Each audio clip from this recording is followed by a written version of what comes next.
الشيطان الرجيم.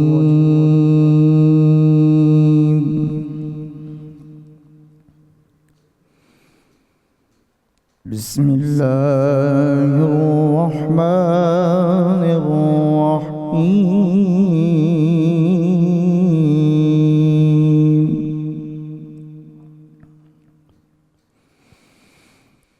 والضحى والليل إذا سجى ما ودعك ربك وما قلى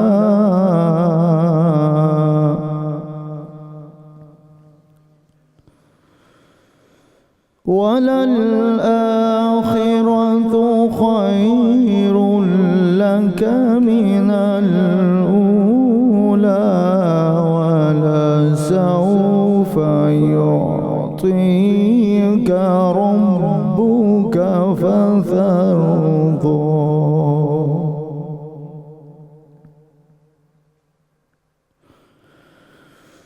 ولسوف يعطيك ربك فترضى. ألم يجدك يتيما فآوى ووجدك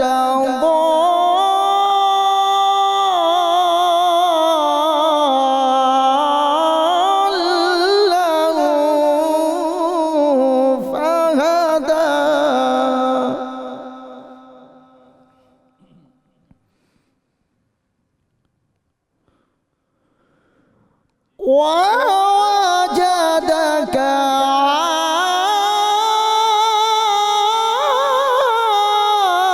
عائلا فأغنى فأما اليتيم فلا تقهر وأما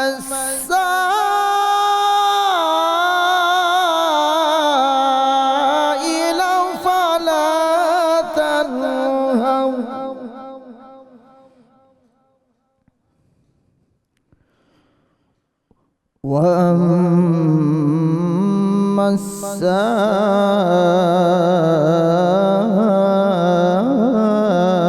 السائل فلا تنهر ووجدك عائلا فأغنى فأما اليتيم فلا تقهر وأما السائل فلا تنهر وأما بنعمة ربك فحدث.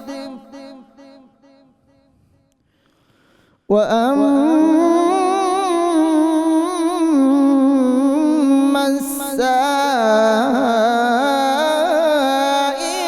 فلا تنهر وأما بنعمة ربك فحدث. صدق الله العظيم.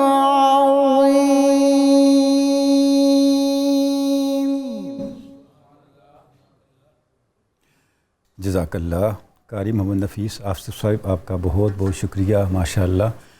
ناظرین کرام السلام علیکم۔ 92 نیوز چینل کی رحمت رمضان ٹرانسمیشن میں آپ کو خوش آمدید کہتے ہیں۔ ناظرین کرام، آج کی رحمت رمضان ٹرانسمیشن میں ہمارا موضوع گفتگو تاریخ اسلام کی حضور اقدس حضور رسالت مآب صلی اللہ علیہ وآلہ وسلم کی حیات پاک کی ایک بہت بڑی شخصیت آپ کی رضائی والدہ حضرت سیدہ حلیمہ سعدیہ ہیں، جن کی شخصیت کے حوالے سے، جن کے فضائل و مناقب کے حوالے سے، جن کے عظیم مقام کے حوالے سے ہم آج اہل علم کے ساتھ گفتگو کریں گے، اور اس موضوع کی مختلف جہات پر علم آگہی لینے کی اور آپ تک کچھ روشنی پہنچانے کی کوشش کریں گے۔ ناظرین کرام، سیدہ حضرت حلیمہ سعدیہ رضی اللہ تعالیٰ عنہا کا مقام اور عظمت کیا ہے؟ آپ صلی اللہ علیہ وسلم کی حیات پاک کو جب ہم دیکھتے ہیں تو کتنے ہی ایسے واقعات اور کتنی ہی ایسی روایات اور کتنے ہی آپ کے ایسے فرامین ملتے ہیں جس سے حضرت حلیمہ سعدیہ رضی اللہ تعالیٰ عنہا کی شان نکل کے ہمارے سامنے آتی ہے۔ ایک صحابی حضرت عتبہ بن عبد السلمی فرماتے ہیں کہ ہم حضور اقدس صلی اللہ علیہ وسلم کی بارگاہ پاک میں حاضر تھے۔ ان کی روایت کا مفہوم عرض کر رہا ہوں۔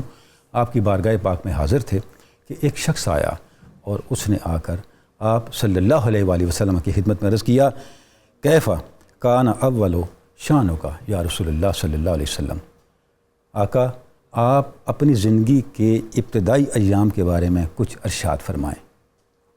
آپ صلی اللہ علیہ وسلم نے جب اپنی زندگی کے ابتدائی ایام کے بارے میں سائل کے سوال کا جواب دینے کے لیے کچھ ارشاد فرمایا تو یہ وہ کچھ تھا جو حضرت حلیمہ سعدیہ کی شخصیت کے ارد گرد گھومتا ہے۔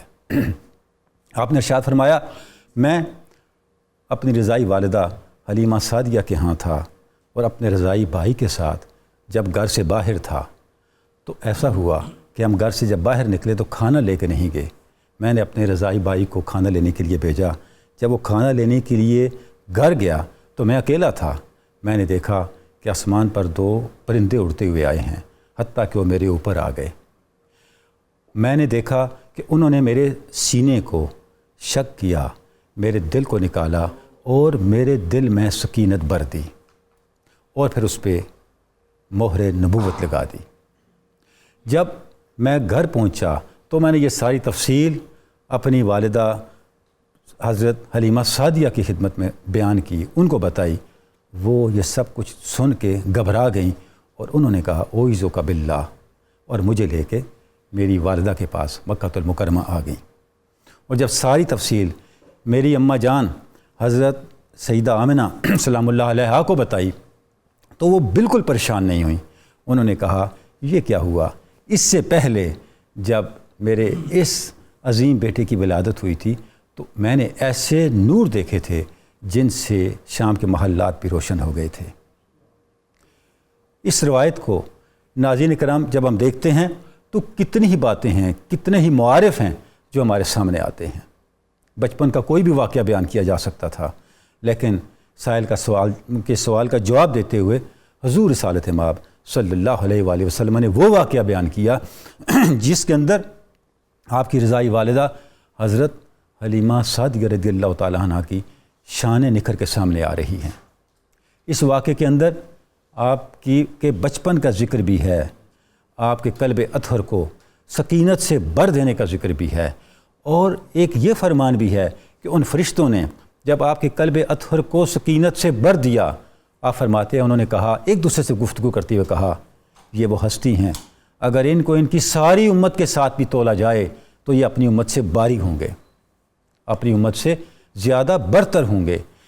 اور اس کے بعد حضرت حلیمہ سعدیہ کا یہ کلمہ، یہ ساری تفصیلات سننے کے بعد کہ اوعیذ کا باللہ، میں آپ کو اللہ کی پناہ میں دیتی ہوں، یہ کلمہ بتاتا ہے حلیمہ سعدیہ کی سوچ کیا تھی، ان کا عقیدہ کیا تھا، ان کا جو ایک ایمانی کیفیت اور ایمانی حال اور ایمانی مقام کیا تھا۔ اور جب وہ لوٹی مکہ حضرت آمنہ کے پاس تو اس ساری تفصیل سننے کے بعد حضرت آمنہ سلام اللہ علیہا نے جو ارشاد فرمایا، یہ سب کچھ وہ میلاد نامہ ہے جس کی سعادت صدیوں سے اہل ایمان حاصل کرتے آ رہے ہیں، اور اسی تذکرے کے تسلسل میں آج ہم ناظرین کرام یہاں بیٹھے ہیں۔ حضور اقدس صلی اللہ علیہ وآلہ وسلم نے ماں کی عظمت کو تو روشن کیا، دنیا کو، انسانیت کو، کائنات انسانیت کو ماں کی عظمت سے تو آشنا فرمایا، لیکن اس کے ساتھ رضائی والدہ کا مقام کیا ہے اس کے بارے میں بھی آپ نے وہ کچھ ارشاد فرمایا جو اس سے پہلے انسانی معاشرہ اس سے آشنا نہ تھا، جس کی تفصیلات ہم آج اہل علم سے سنیں گے۔ ایک بات جس طرف میں اشارہ کرنا چاہوں گا وہ یہ ہے کہ جب بھی حضور کے ابتدائی زمانے کا ذکر ہوتا ہے، حضور کی ولادت کا ذکر ہوتا ہے، حضور کے میلاد کا ذکر ہوتا ہے، آپ کے خاندان پاک کے افراد کے بعد جس ہستی کا سب سے زیادہ ذکر ہوتا ہے وہ خوش نصیب ہستی حضرت حلیمہ سعدیہ رضی اللہ تعالیٰ عنہا ہیں۔ ہمارے ہاں میلاد ناموں کی، مولد ناموں کی ایک روایت ہے۔ عربی، فارسی، اردو، مقامی زبانیں، ہر زبان میں میلاد نامے لکھے گئے، اور جب بھی میلاد نامے لکھے گئے جن میں حضور کے میلاد کا ذکر بیان کیا گیا، کوئی ایسا تذکرہ نہیں ہے جو حلیمہ سعدیہ کے ذکر سے خالی ہو۔ قبیلہ بنو سعد میں بہت لوگ ہوئے، لیکن جو قبیلہ بنو سعد کے اندر ہوتے ہوئے سعدیہ قرار پائیں شخصی، وہ حضرت حلیمہ سعدیہ ہیں۔ اور آج ہم اہل علم کے ساتھ ان کی اس عظیم شخصیت کے تذکرے کے ذریعے سے ہم بھی اپنے نصیب کی یاوری کا اور اپنی سعادتوں کو سمیٹنے کا کچھ سامان کریں گے۔ ہمارے ساتھ تشریف رکھتے ہیں جناب پروفیسر سید احمد خان صاحب، جناب ڈاکٹر سید حامد فاروق بخاری صاحب، جناب پروفیسر واصل اویس صاحب۔ آپ کی کرم نوازی، کرم فرمائی کہ آپ ہماری نشریات کا حصہ ہیں اور آپ کے علم سے انشاءاللہ استفادہ کریں گے۔ اور جناب شیر میاں داد خان قوال اور آپ کے ہمنوا، آپ کے ساتھی ہمارے ساتھ موجود ہیں۔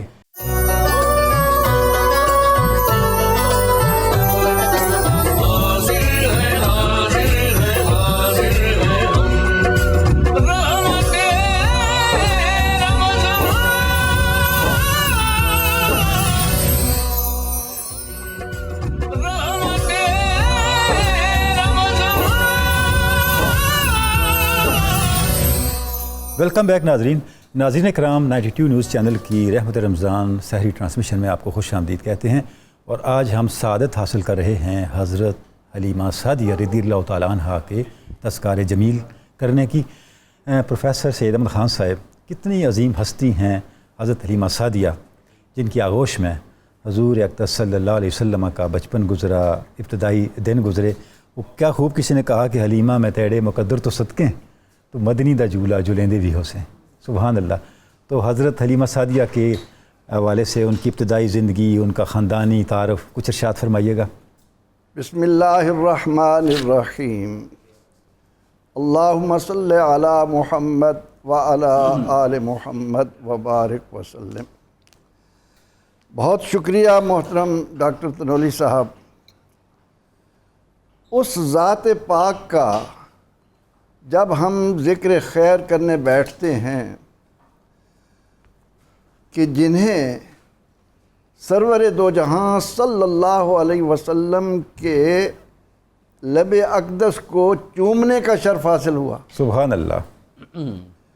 صحابہ کرام رضوان اللہ علیہ مجمعین تڑپتے ہوں کہ کسی طرح ہمارا جسم آقا علیہ السلام کے جسم سے مس ہو جائے۔ حلیمہ تیرے نصیب پر قربان، سبحان اللہ۔ تو جب لوری دیتی ہوگی، سینے سے لگاتی ہوگی، سوئے ہوئے کو دیکھتی ہوگی، ان کے ماتھے کو چومتی ہوگی، ان سے لگے کپڑے، ان کے جسم سے لگے کپڑوں کو تو ہاتھ لگاتی ہوگی، تیرے شرف کا کیا سبحان اللہ۔ ڈاکٹر صاحب، اس میں جب ہم حلیمہ سعدیہ سلام اللہ علیہ رضی اللہ عنہا کا ذکر کرنے بیٹھتے ہیں تو قرآن کریم ہمیں اس بات کی طرف لے جاتا ہے کہ اللہ نے جہاں مردوں کو عظمت دی ہے، اس کے ساتھ ساتھ اس نے عورتوں کو بھی اتنی عظمت دی ہے کہ آدم علیہ السلام کے میلاد سے آپ شروع ہوں، کلیم اللہ کا میلاد قرآن میں پڑھیں، حضرت عیسیٰ علیہ السلام کا میلاد قرآن میں پڑھیں، سبحان اللہ، حضرت یحییٰ علیہ السلام کا میلاد قرآن میں پڑھیں، تو وہاں پر بھی جہاں اللہ تعالیٰ ان مقدس ہستیوں کا ذکر کرتا ہے، اس کے ساتھ ساتھ کہیں ماؤں کا، بہنوں کا ذکر کر کے عورت کو بھی ایک عظمت عطا کرتا ہے۔ سبحان اللہ۔ سیدہ حلیمہ سعدیہ رضی اللہ عنہا کا ذکر پاک ہمیں اس حقیقت سے بھی آشنا کر رہا ہے کہ اگر نصارہ اپنے نبی علیہ السلام کا میلاد پڑھتے اور جس طرح حضرت مریم سلام اللہ علیہا کے تمام مدارج کو بیان کیا گیا، تو آج صفحہ ارضی پر کوئی بھی عیسیٰ علیہ السلام کو اللہ کا بیٹا یا اللہ نہ کہتا۔ سبحان اللہ، کتنی بڑی بات ہے، سبحان اللہ۔ اور پھر یہاں پر یہ بھی یاد رہے کہ عیسیٰ علیہ السلام تو آئے دنیا میں مبشرم برسول یاتی من بعد اسمہ احمد کا فریضہ لے کر. ان کے کمالات کو دیکھ کر لوگوں نے انہیں خدا کا بیٹا اس لیے کہا کہ ان کا میلاد پڑھنے کا رواج نہ رہا، انہوں نے میلاد شروع نہ کیا.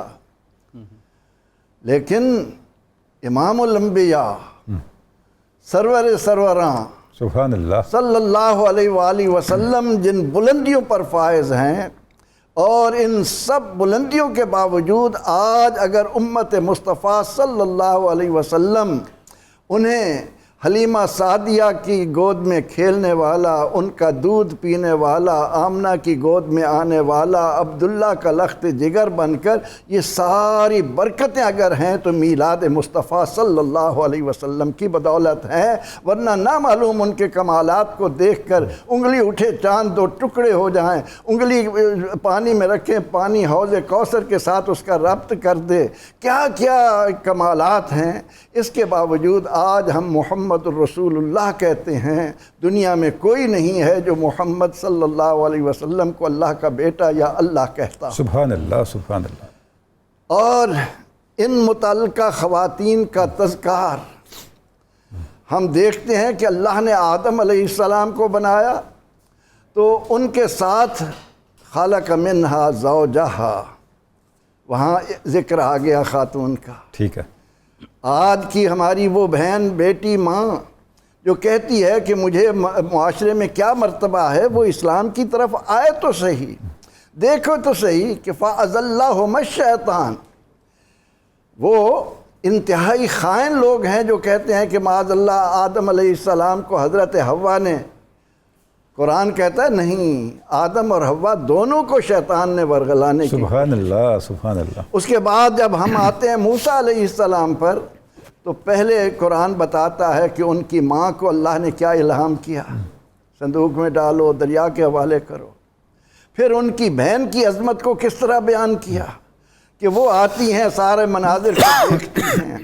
اور یہاں پر جب ہم موازنہ کرتے ہوئے حضرت حلیمہ سعدیہ کے مرتبہ و مقام کو پہچاننے کی کوشش کرتے ہیں تو یہ حقیقت سامنے آتی ہے کہ حضرت موسیٰ علیہ السلام جب فرعون کے محل میں آ گئے اور حضرت آسیہ نے دودھ پلانے کے لیے شہر کی عورتیں بلائیں، بڑے بڑے خاندانوں کی بلائیں، پاکیزہ بلائیں، لیکن موسیٰ علیہ السلام بچے ہیں، کسی ماں کا دودھ، کسی عورت کا دودھ نہیں پیتے، کسی عورت کا قریب نہیں جا رہے. اور جب ان کی حقیقی ماں آتی ہے موسیٰ علیہ السلام وہاں انکار نہیں کرتے، ان کا دودھ پیتے ہیں. قرآن کی یہ عظمت حضرت حلیمہ کو بلندیوں پر لے جا رہی ہے کہ موسیٰ علیہ السلام کلیم اللہ ہو کر کسی ایسی عورت کا دودھ نہیں پیتے جو توحید باری تعالیٰ کو، جو اللہ کی عظمت کو نہ جانتی ہو. تو امام الانبیاء کیسے حضرت حلیمہ کی گود میں آ سکتے ہیں؟ کیا آپ نے ربط ماشاءاللہ قائم کیا اور کیا استدلال. سبحان اللہ سبحان اللہ. تو حضرت حلیمہ سعدیہ ان پہلوؤں کی بدولت اپنی عظمتوں کو امت کے سامنے رکھ رہی ہیں. جہاں تک آپ کا تعارف کا تعلق ہے تو ہم دیکھتے ہیں کہ طائف اور حنین کے پاس دو مشہور قبائل موجود ہیں، بنو ثقیف ہیں، بنو حوازن ہیں. تو اب بنو حوازن جو ہیں اس قبیلے کے ساتھ حضرت حلیمہ سعدیہ کا تعلق ہے. ٹھیک. حضرت حلیمہ سعدیہ بیٹی ہیں ابو زویب کی، وہ حارث کے، وہ عبداللہ کے، وہ شجنہ کے، اس طرح سے کوئی 9 واسطوں سے یہ حوازن تک یہ سلسلہ پہنچتا ہے. تو حضرت حلیمہ سعدیہ اپنے نام کی بدولت بھی اہل ایمان کے دلوں کا سرور، آنکھوں کا نور ہیں کہ حلیمہ حلم والی، سبحان اللہ. سعدیہ نیک بختیوں کا مجموعہ، خوش نصیبوں والی، خوش نصیبوں والی. سبحان اللہ. تو حضرت حلیمہ سعدیہ اس قبیلے کی عورت ہیں اور قبیلہ بنو سعد، اس میں ایسے ایسے نامور فصحاء بلغاء پیدا ہوئے جن کی بدولت پورے عرب میں چرچا تھا کہ جو بچہ اس قبیلے میں آ کر پرورش پائے گا وہ فصاحت و بلاغت کے زیور سے آراستہ ہوتا چلا جائے گا.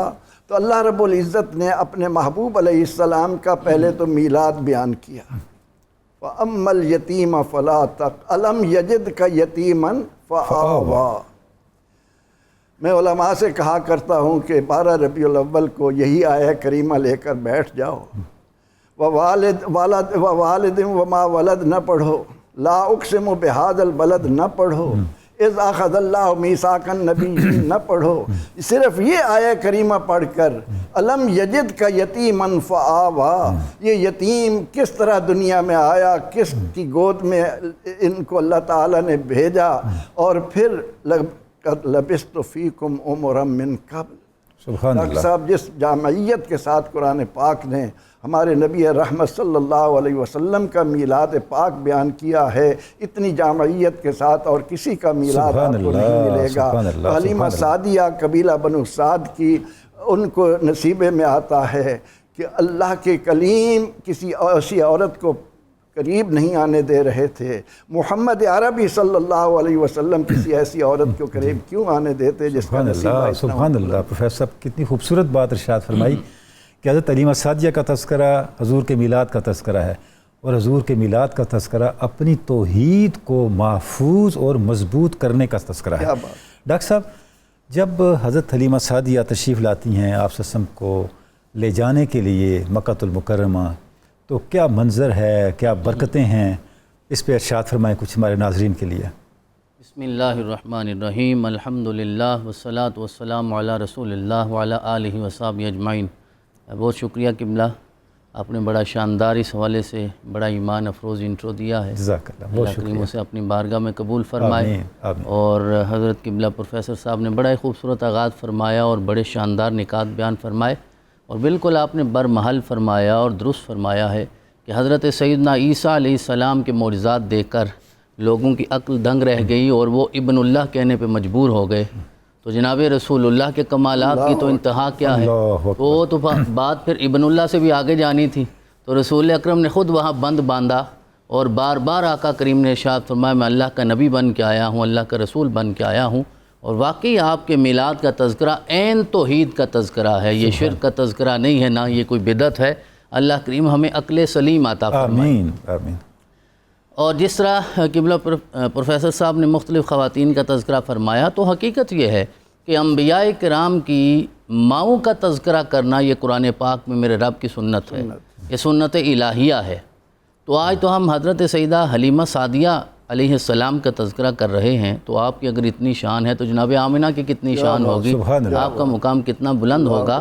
اور میرا رب خود کتنی الفت رکھتا ہے انبیاء کی ماؤں کے ساتھ کہ حضرت سیدہ ہاجرہ سلام اللہ علیہا جس پتھر پہ چلتی رہی ہیں میرے رب نے اسے شاعر اللہ قرار دیا ہے. ان الصفا والمروۃ من شاعر اللہ. تو جناب اسماعیل علیہ السلام کی والدہ محترمہ کا تذکرہ قرآن پاک میں ہمیں جا بجا نظر آتا ہے. حضرت سیدنا موسیٰ علیہ السلام کی والدہ جس کی طرف اشارہ کیا آپ نے کہ وَأَوْحَيْنَا إِلَىٰ أُمِّ مُوسَىٰ أَنْ أَرْضِعِيهِ، کہ ہم نے وحی کی ہے موسیٰ علیہ السلام کی ماں کی طرف. اب یہاں مفسرین نے وحی کے لفظ کے کئی معنی کی ہیں، لیکن بہرحال جو بھی آپ معنی کر لیں وہ معنی ہے، اصل لفظ تو وہی ہے. اللہ کی طرف سے کچھ آیا تو ہے نا، کچھ آیا تو ہے نا، تو وہی یہی آیا خاتون کی طرف ہے. ہاں ایک خاتون کی طرف. تو اگر حضرت موسیٰ علیہ السلام کی والدہ کو میرا رب وحی فرما سکتا ہے تو پھر جناب حسنین کریمین کا بھی تو کوئی مقام ہوگا، مرتبہ ہوگا. اور ان کی والدہ تو خود سیدہ خاتون جنت ہیں، تو میرا رب انہیں بھی تو مقامات عطا فرمائے گا. حضرت سیدنا عیسیٰ علیہ السلام کی والدہ کو تو میرے رب نے ارشاد فرمایا وَإِذْ قَالَتِ الْمَلَائِكَةُ يَا مَرْيَمُ إِنَّ اللَّهَ اصْطَفَاكِ وَطَّهَّرَكِ وَاصْطَفَاكِ عَلَىٰ نِسَاءِ الْعَالَمِينَ، کہ اللہ رب العزت نے آپ کو ساری خواتین کے اوپر منتخب فرمایا اور فضیلت بخشی ہے. اور جناب ظاہرہ وہ ہیں جنہیں میرے رب نے مریم پر بھی فضیلت عطا فرمائی ہے. تو لہٰذا ان ہستیوں کا تذکرہ کرنا عین سنت الہیہ ہے، اور آج اللہ رب العزت نے ہمیں یہ سعادت بخشی ہے کہ آج ہم اس سنت میں شامل ہو رہے ہیں. الحمدللہ. پہلے ہمیں یہ دیکھنا چاہیے کہ وہ حالات کیا تھے جب حضرت سیدہ حلیمہ سعدیہ سلام اللہ علیہا اپنے گھر سے چلی ہیں. تو سارے سیرت نگاروں نے اتفاق کیا کہ قحط کا زمانہ تھا، خشک سالی ہے، کھیتیاں اجڑ گئی ہیں، درخت خشک ہو گئے، سوکھ گئے، اناج غائب ہو گیا، جانوروں تک کھانے کو کوئی چیز میسر نہیں ہے، انسانوں کو کوئی چیز میسر نہیں ہے، اونٹنی بالکل ڈھانچہ بن چکی ہے. اب ان حالات کو پیش نظر رکھتے ہوئے قبلہ تنولی صاحب ہم یہ کہتے ہیں کہ حضرت حلیمہ سعدیہ نے رسول اکرم کو 4 سال تک پالا ہے، یار حلیمہ سعدیہ نے رسول اکرم کو پالنا تھا، گھر کے حالات یہ اونٹنی چلنے کے قابل نہیں ہے، اور طبعی دودھ جو ہے وہ خشک ہو چکا ہے، بالکل اناج ختم ہو چکا ہے، اس کیفیت میں آقا وہاں تشریف لے گئے، تو ہمیں ماننا ہوگا، اور خوش عقیدگی یہ ہے کہ جناب حلیمہ نے نہیں رسول اکرم کو پالا، رسول اکرم نے جناب حلیمہ کو پالا ہے، رسول اکرم کے جانے سے برکتیں ہوئی ہیں۔ میرے ڈاکٹر صاحب آپ نے تاریخی واقعے کو بیان کرنے کی ترتیب درست کر دی ہے۔ نہیں یہی درست ہے، کائنات میں آقا جہاں بھی تشریف لے گئے ہیں آقا ہی کی برکتوں سے میرے رب نے وہ نعمتیں عطا فرمائی ہیں۔ وہ جناب عبداللہ کو نعمت میسر آئی، جناب آمینہ کو میسر آئی، جناب ابو طالب کو میسر آئی، حضرت فاطمہ بنت اسد کو میسر آئی، حتیٰ کہ چند لمحوں کے لیے، اور آج کے وقت کے مطابق اگر میں اندازاً یہ کہوں صرف 30 منٹ کے لیے میرے آقا معبد کے گھر رکے تھے، تو آج تاریخ کا وہ سنہری حصہ بن گئے ہیں۔ تو میرے آقا نے وہاں وہ بکری پہ جب ہاتھ پھیرا تھا، میرے رب نے انہیں بھی، یہ اللہ کی حکمت ہے قبلہ، میرے آقا وہیں تشریف لے گئے ہیں جہاں زمانہ پہلے لکھتا ہے کھانے کو بھی کچھ نہیں تھا، پینے کو بھی کچھ نہیں، تاکہ پتہ تو چلے کہ میرے آقا کی جانے ہی سے میرے رب نے یہ ساری رحمتیں اور برکتیں عطا فرمائی ہیں۔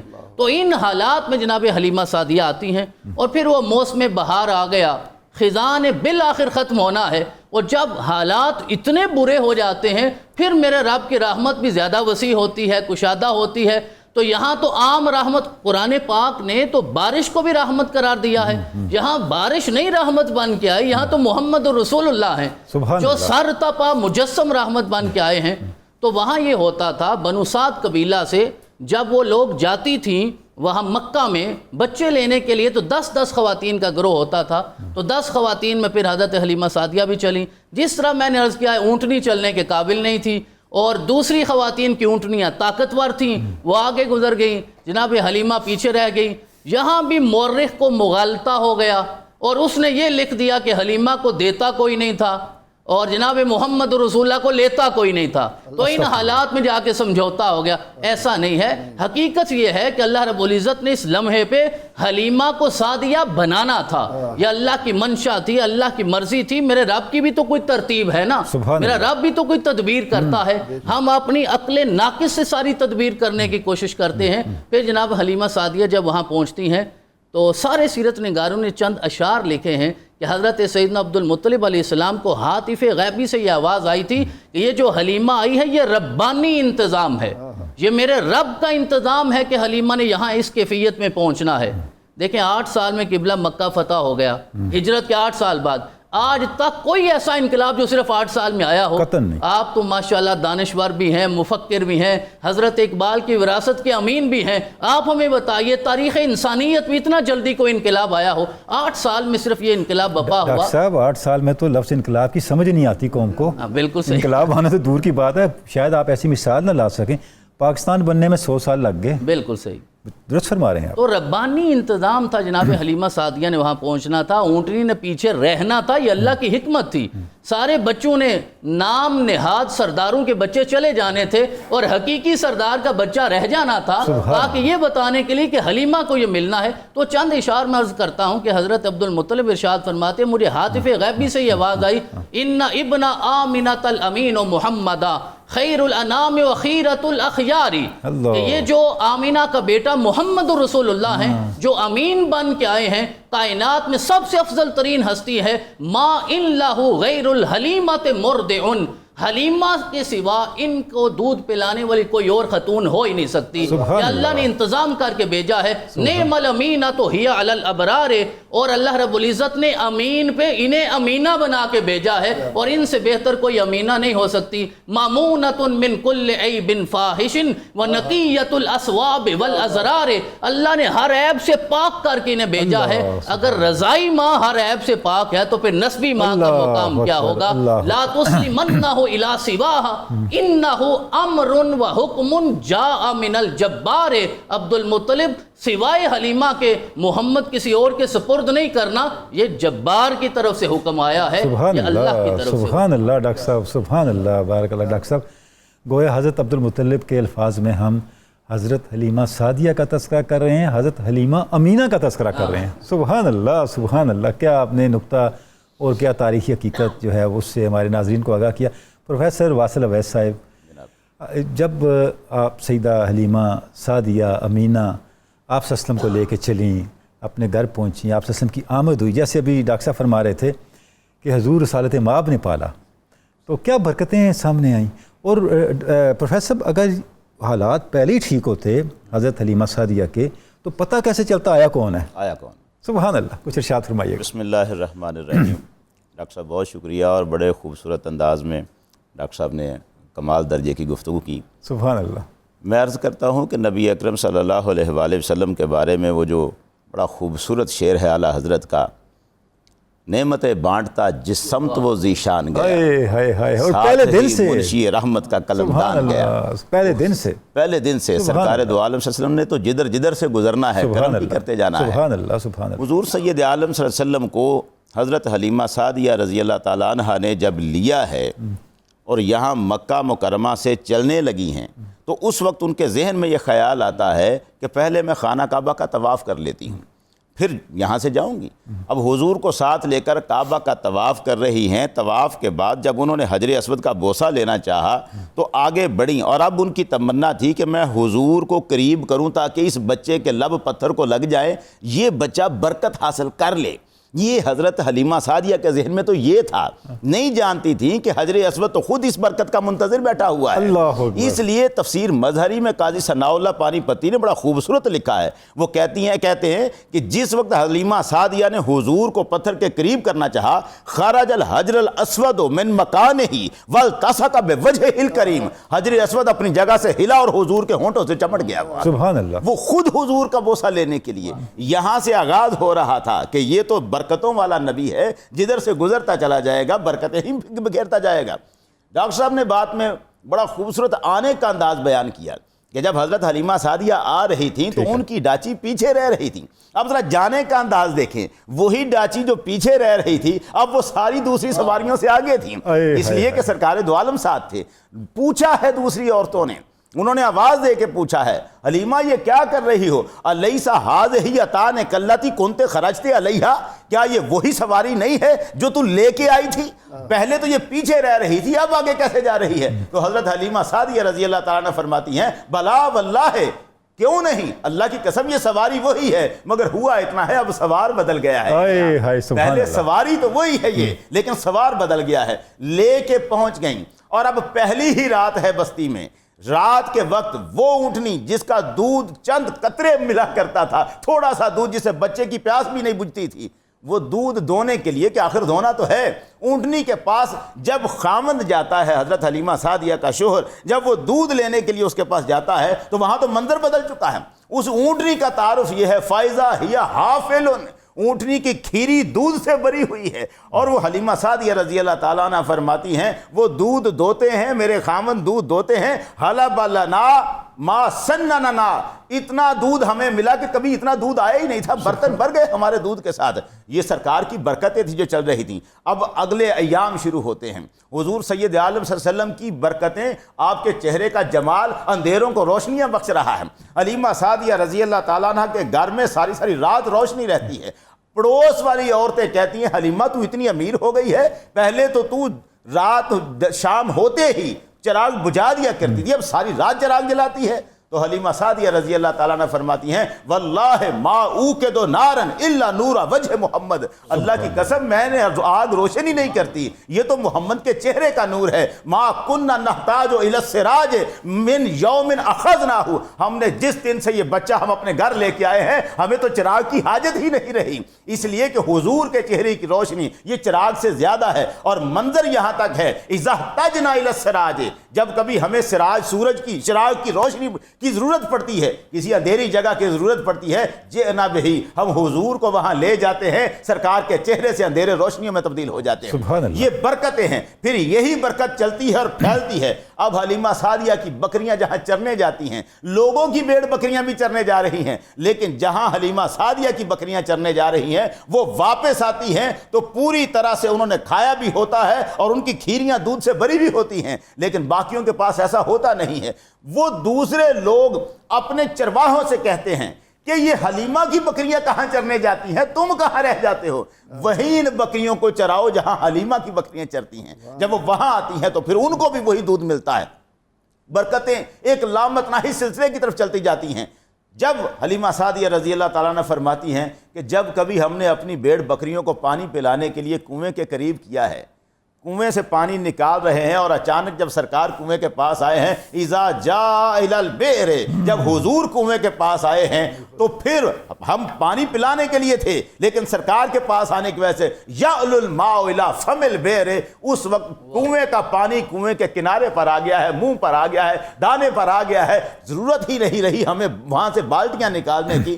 یہ سرکار کی برکتیں تھیں، اور یہ برکتیں اتنی ڈاکٹر صاحب پھیلی ہیں کہ یہاں صرف حلیمہ سعدیہ کے گھر تک نہیں رہیں، بلکہ سید احمد زینی بن دہلان نے تو سیرت نبویہ میں بڑا عجب انداز لکھا ہے۔ وہ کہتے ہیں کہ حضور سید عالم کی محبت پوری بستی میں پھیل گئی، سارے لوگ حضور سے وَأُلْقِيَتْ مُحَبَّتُهُ وَاعْتِقَادُ بَرَكَتِهِ فِي قُلُوبِ النَّاسِ، لوگوں کے دلوں میں حضور کی محبت اور اعتقاد بیٹھ گیا تھا، یہاں تک حتیٰ إِنَّ أَحَدَهُمْ كَانَ إِذَا نَزَلَ بِهِ أَذًا، جب کوئی بیمار ہوتا تو وہ بیمار آ کے حضور کا أَخَذَ كَفَّهُ فَوَضَعَهَا، اس جگہ پر حضور کا ہاتھ پکڑ کے بیمار اپنے درد کی جگہ پر، تکلیف کی جگہ پر رکھتا، فَيَبْرَأُ اللَّهُ، اللہ اسے شفا دے دیا کرتا تھا، بہت جلد شفا ملتی تھی۔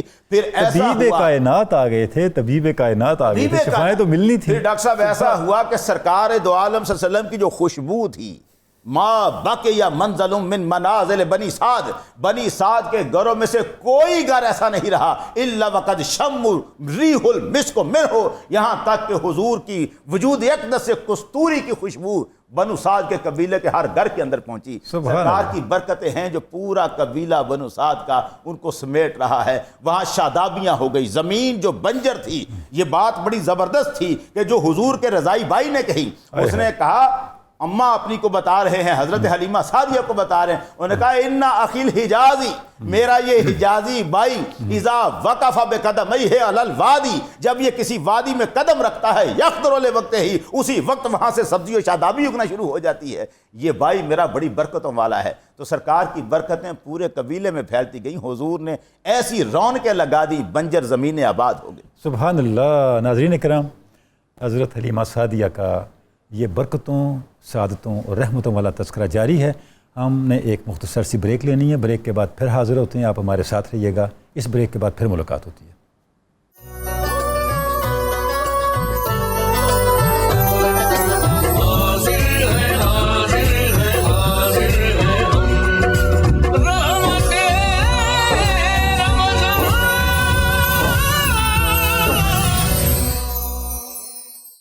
پروفیسر صاحب، جب حضرت حلیمہ سعدیہ حضور کو لے گئیں، پھر کس طرح پرورش کی، کس طرح آپ کی نگہداشت کی؟ وہ کسی نے بڑا خوبصورت لکھا ہے نا کہ نوا کے سجا کے تے سرما پوا کے، تھوڑی ہلا کے ہسیندی بھی ہوسیں، تے انگلی نہ پا کے تو ویڑے دے اندر خدا دے سجن کو ٹوریندی بھی ہوسیں۔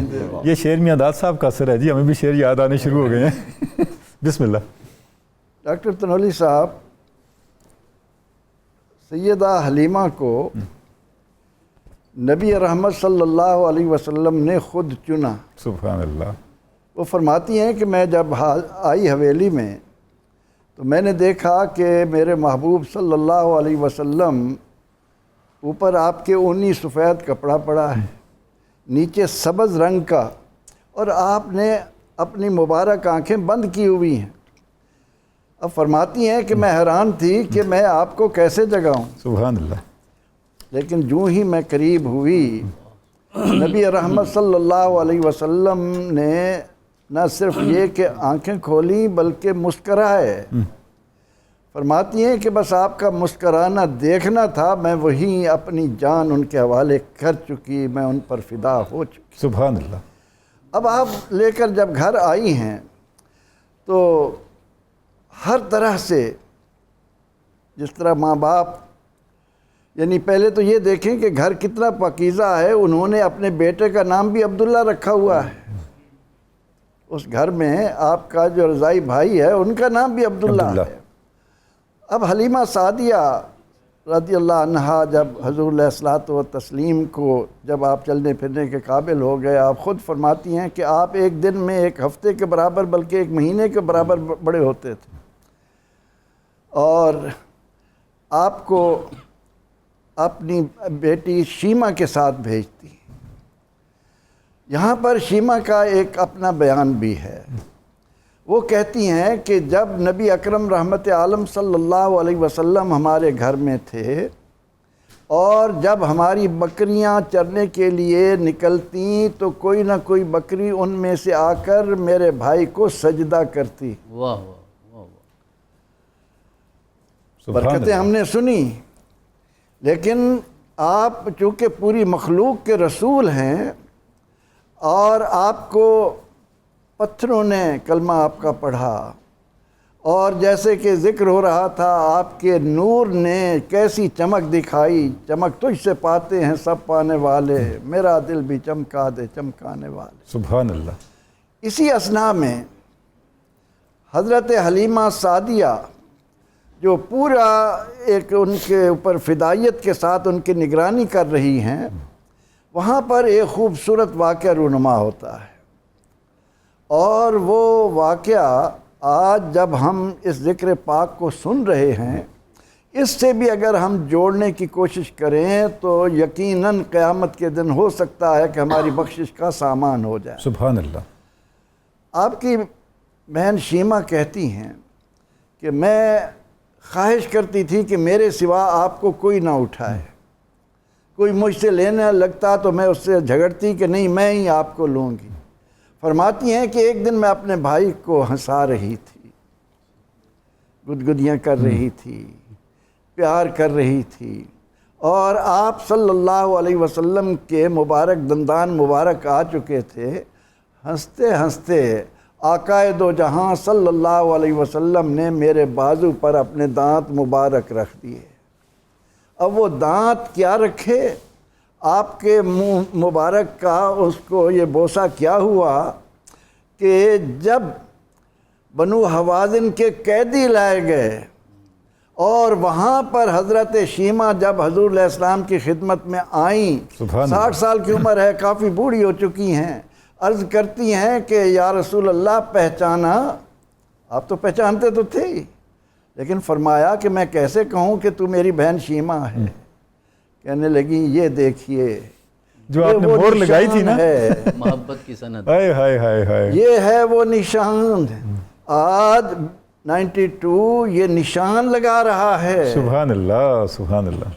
کہ وہ نشان جو سعدیہ کی بیٹی کو وہاں لگا اور اس کے نتیجے میں وہ پورے قبیلے کے قیدی آزاد کروا کے لے گئی. کیا بات ہے. یقیناً آج جب ہم ان کے حوالے سے ذکر پاک ان کی والدہ رضائی والدہ کا کر رہے ہیں، یقیناً یہ بھی قیامت کے دن ہمارے لیے نجات کا ایک سامان بنے گا کہ انہوں نے. اور پھر وہاں پر حضرت عباس فرماتے ہیں کہ مجھے شوق ہوا کہ میں جاؤں. میں پہنچا، رات کا وقت تھا، اور میں نے دیکھا کہ حضور سید عالم صلی اللہ علیہ وسلم آپ سے تھوڑے ہی بڑے تھے کہ رات کے وقت چاند جب پوری آب و تاب کے ساتھ چمک رہا تھا تو حضور علیہ السلام پنگھوڑے میں لیٹے ہوئے اپنی انگلی کا اشارہ جس طرف کرتے چاند ادھر جھومتا جھومتا چلا جاتا. وہ منظر دیکھا ہوا حضرت عباس بن عبد المطلب کا آج غزوہ تبوک سے واپسی پر حضور سید عالم صلی اللہ علیہ وسلم کا میلاد پڑھتے ہوئے اسی واقعے کو یوں بیان کرتے ہیں کہ وَأَنْتَ لَمَّا وُلِدْتَ أَشْرَقَتِ الْأَرْضُ وَضَاءَتْ بِنُورِكَ الْأُفُقُ. یا رسول اللہ آپ تو وہ ہیں کہ آپ نے تو دنیا میں آتے ہی دنیا کو جگمگ جگمگ کر دیا تھا. تو سیدہ حلیمہ اس بات سے بھی خائف رہتی تھیں کہ کوئی آپ کو نقصان نہ پہنچے، اور ایسے بھی کئی مواقع آئے جہاں آپ نے یہودیوں سے کاہنوں سے آپ کو بچایا. اور پھر جب وہ واقعہ رونما ہوا کہ جس کا آپ نے تذکار کیا تو پرندے آئے اور آپ کا قلب مبارک شک ہوا، بھائی نے جب آ کر بتایا تو اس نے سیدہ حلیمہ کو بے چین کر دیا. سبحان اللہ سبحان اللہ. ڈاکٹر صاحب ابھی پچھلے ہمارے سیشن میں آپ نے ایک بڑا بنیادی نقطہ ارشاد فرمایا تھا کہ یہ بھی ایک غلط فہمی ہے تاریخی کہ حضرت حلیمہ کو کوئی بچہ نہیں مل رہا تھا اور آپ صلی اللہ علیہ وسلم کو کسی نے لیا نہیں. اچھا، آپ کے اس نقطہ نظر کی تائید اس بات سے بھی ہوتی ہے کہ سیدہ حلیمہ سعدیہ کا تعلق تو اس خاندان سے بڑا پرانا تھا. یہ کوئی پہلا تعلق نہیں تھا. آپ بطور اجنبی یہاں نہیں تشریف لا رہی تھی. تو آپ کا جو یہ تعلق کا پہلو ہے اس کو ذرا ہائی لائٹ کریں تاکہ ناظرین اس سے بھی آگاہ ہوں. حضور والا تعلق اتنا پرانا تھا کہ وہ جب وعدہ الست ہوا تھا عالم ارواح میں، مجھے لگتا ہے یہ اس وقت کا تعلق تھا. اس کے بغیر تو یہاں تعلق ہو ہی نہیں نہ سکتا. یہ کیونکہ رسول اکرم نے ارشاد فرمایا کہ ارواح مجندہ کی اصطلاح یہ ہے. تو آپ تعلق کی ایک فطری بنیاد بتا رہے ہیں. حضور والا ارواح مجندہ کی اصطلاح ہے. کہیں نہ کہیں تو عالم ارواح میں ہماری بھی تنولی صاحب سے ملاقات ہوئی تھی. سبحان تو اللہ. آج ہمیں آپ کے سامنے زانوے تلمس طے کرنے کا موقع مل رہا ہے. سبحان اللہ. تو ان ہستیوں کی ارواح بھی مجندہ ہیں، ان کے اجسام بھی مجندہ ہیں. کیا بات. تو میرے رب نے یہاں ملاقات کا اہتمام فرمایا، اور جس کی طرف قبلہ پروفیسر صاحب نے اشارہ کیا نا کہ حضرت حلیمہ سعدیہ کے بیٹے کا نام بھی عبداللہ ہے. تو یہ روایات میں آتا ہے کہ آپ کے خاوند محترم جن کا نام حارث ہے، انہوں نے اپنے بیٹے کا نام عبداللہ رسول اکرم کے والد گرامی کی نسبت سے رکھا تھا. سبحان کہ اللہ. حضرت سیدنا عبد المطلب کے ساتھ ان کی قدیمی محبت تھی، گہری رفاقت رہی ہے، جس کی وجہ سے جناب عبداللہ کی نسبت سے انہوں نے اپنے بیٹے کا نام بھی عبداللہ رکھا. یہاں لوگوں کو رسول اکرم کے والدین کا ایمان نظر نہیں آتا، یہاں تو حضرت حلیمہ سعدیہ کا بیٹا بھی عبداللہ ہے، یعنی اللہ کا بندہ ہے. سبحان ہم اللہ. صرف ناموں پہ غور کر لیں تو بہت ساری کنفیوژنز ختم ہو سکتی ہیں، ایسا ہی ہے. لیکن جب میرا رب دستگیری فرمائے، توفیق عطا فرمائے، پھر ہی تو روشنی نظر آتی ہے. ڈاکٹر صاحب ابھی پروفیسر جس واقعے کا ذکر کر رہے ہیں، یہاں پروفیسر نے اپنی گفتگو ختم کی تو حضرت حلیمہ سعدیہ نے کیا فرمایا؟ میں اللہ کی پناہ میں دیتی ہوں آپ کو. اللہ کی پناہ. تو یہ سارے سوالات کا جواب ہے. اور دوسری بات جو آپ نے ارشاد فرمایا اس حوالے سے یہ ہے کہ ہمیں یہ دیکھنا ہے کہ بنو سعد کا انتخاب جو میرے رب نے فرمایا، انتخاب میرا رب بھی کرتا ہے. کہ حضرت موسیٰ علیہ السلام کا صندوق چلتا چلتا وہاں چلا گیا، جس نے کہا تھا کہ میں نبی کا میلاد نہیں ہونے دوں گا، پھر اللہ نے اسی کے محل میں نبی کا میلاد کروایا. سبحان اس کا اللہ. مطلب ہے جو ابتداً آپ نے ایمان افروز بات کی نا، تو یہ میلاد سے روکنا یہ رحمان کے بندوں کا کام نہیں ہے، یہ تو فرعون کی سنت ہے. کیا بات ہے. لیکن میرے رب نے اسی کے گھر میں میلاد کروایا اور اس کے سامنے کروایا، اور پھر اور اپنی مرضی کے لوگوں سے کروایا. اپنی مرضی اور پھر آپ کی والدہ وہاں پہنچی ہیں. تو اس کا مطلب یہ کہ یہ انتظام میرا رب کرواتا ہے. ابھی نبی اکرم علیہ تحیت و ثناء تک حلیمہ سعدیہ کو پہنچنے کے لیے وہ اذیت یا تکلیف برداشت نہیں کرنی پڑی جو جناب موسیٰ علیہ السلام کی والدہ کو کرنی پڑی ہے. کیا بات ہے. تو یہ تو بڑی آسانی کے ساتھ سارے مراحل جو ہیں وہ طے ہوئے. تو ہمیں دیکھنا ہے کہ بنو سعد کا میرے رب نے انتخاب بالآخر کیوں فرمایا. سب سے پہلے ان کے خصائص میں، فضائل میں، خوبیوں میں، کمالات میں ہمیں یہ چیز نظر آتی ہے کہ اس خاندان میں فصاحت و بلاغت اپنی انتہا پہ تھی. اور ایک دن حضرت سیدنا صدیق اکبر رضی اللہ تعالیٰ عنہ نے رسول اکرم کی بارگاہ میں عرض کیا، ما رأیت افصح منک یا رسول اللہ، یا رسول اللہ میں نے آپ سے زیادہ فصاحت و بلاغت والا کوئی شخص دیکھا نہیں.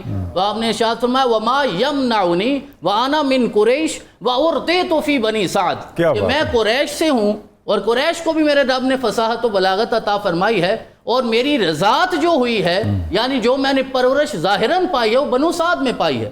اور جو قبلہ پروفیسر صاحب عرض کر رہے تھے نا برکتوں کا جو ظہور ہو رہا تھا، تو میرے ذہن میں یہ جملہ آ رہا تھا کہ جب تک نبی اکرم وہاں تشریف نہیں لے کر گئے اس وقت تک وہ قبیلہ بنو سعد تھا، لیکن جب آقا چلے گئے تو وہ ابو سعد ہو گئے، یعنی سعادتوں والے ہو گئے. میرے رب نے ساری سعادتیں انہیں عطا فرما دی، برکتیں نصیب ہو گئی. اور یہ ہونا تھا. جب حضرت عبد المطلب نے پوچھا تھا حلیمہ سعدیہ سے کہ آپ بتائیے آپ کا نام کیا ہے، تو انہوں نے کہا میرا نام حلیمہ سعدیہ ہے. تو آپ نے ارشاد فرمایا، بخ بخ، مبارک ہو تمہیں، خصلتان فہما خیر الدہر وعز العبد، کہ یہ سعد اور حلم دو ایسی سعادتیں ہیں جو زمانے میں کسی اور شخص کو اکٹھی نصیب نہیں ہوتی.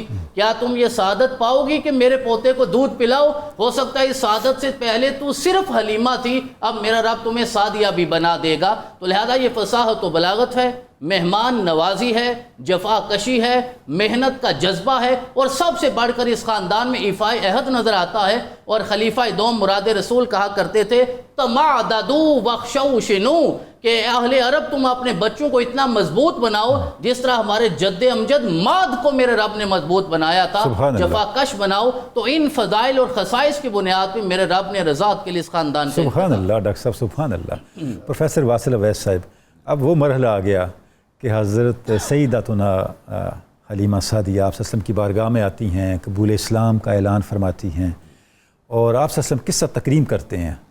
جی ارشاد فرمائیں. ڈاکٹر صاحب یہاں دو باتیں ہیں، ایک ہے قبول اسلام اور ایک ہے ان کی آمد پر سرکار کا ان کی تکریم کرنا. سبحان اللہ. دو باتیں ہیں. جہاں تک یہ قبول اسلام کا تعلق ہے تو جتنی گفتگو ابھی تک ہوئی ہے ذرا اسی کو دیکھیں تو یہ گھر تو پہلے ہی اسلام والا ہے. سبحان اللہ. یعنی حارث نے اپنے بیٹے کا نام بھی عبداللہ رکھا ہے, حارث کے والد کا نام بھی عبداللہ ہے. تو یہاں تو توحید پہلے سے چلی آ رہی. حلیمہ سعدیہ کی بیٹی شیمہ نبی کریم صلی اللہ علیہ وسلم کو لوری دیتی ہے. اس وقت شیمہ 5 سال بڑی ہے سرکار دو عالم صلی اللہ علیہ وسلم سے, عمر کے اعتبار سے 5 سال پہلے. اب یہ شیمہ بڑے رسول اللہ ہیں, عمر کے اعتبار سے وہ ان کا معاملہ ہے. اب شیمہ جو لوری دے رہی ہیں, اس لوری کے الفاظ کیا ہیں؟ ربنا اب کیلانا محمدا حتی اراہ یافعم و امردا ثم اراہ سیدم مسودا. وہ لوری دے رہی ہے, اس میں آغاز کیا ہے؟ ربنا, اے ہمارے رب. یہ شیمہ کو کس نے سکھایا کہ یوں اللہ کو پکارا جاتا ہے؟ پھر شیمہ کی دوسری لوری بھی ہے جس میں وہ گود میں لے کے یہ کہتی ہے ہاذ اخ لی لم تلدہ امی, یہ میرا بھائی ہے جسے میری ماں نے نہیں جنا. لیسا من نسل ابی و امی, یہ میرے باپ کی نسل بھی نہیں ہے, میرے چچا کی نسل بھی نہیں ہے. فدیتہ من مخول معمی, میں اپنے ماموں بھی اس پہ فدا کرتی ہوں, اپنے چچا بھی اس پہ فدا کرتی ہوں. فانمہ اللہم فیما تنمی, اے پروردگار, اے اللہ تو اس کی بہترین پرورش فرما. اب سوال یہ ہے, یہ شیمہ اللہ کو پکار رہی ہیں, کسی بت کو تو نہیں پکار رہی. اللہم کا لفظ دے رہی ہیں, ربنا کا لفظ دے رہی ہیں. توحید تو اس گھر میں پہلے سے موجود ہے. یہ شیمہ نے کہاں سے سیکھا؟ حضرت حلیمہ اعوذک اللہ جو کہہ رہی ہیں اللہ کی پناہ میں دیتی ہوں, یہ تو ماننے والے ہیں. اب مسئلہ ہے اس دستور شریعت کی پابندی کا. اچھا پروفیسر, ایک جملہ میں کہنا چاہوں گا. ماشاءاللہ اتنا اچھا آپ نے بیان کیا. یہ جو ہم اپنی فیملیز میں دیکھتے ہیں, اپنی نانیوں کو, دادیوں کو, جب وہ لوری سناتی ہیں تو آپ کا ذکر کرتی ہیں, یہ تو سنت شیمہ ہوئی. سنت شیمہ ہے. سبحان اللہ, سبحان اللہ. اب مسئلہ یہ ہے کہ حضرت حلیمہ سعدیہ وہ جو اگلا کام ہے وہ ہے دستور شریعت کی اعلانیہ طور پر قبولیت.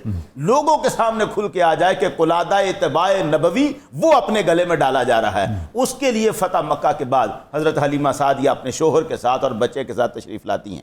یہ تو ہوا کہ وہاں آ کر پھر قبول اسلام ہو گیا.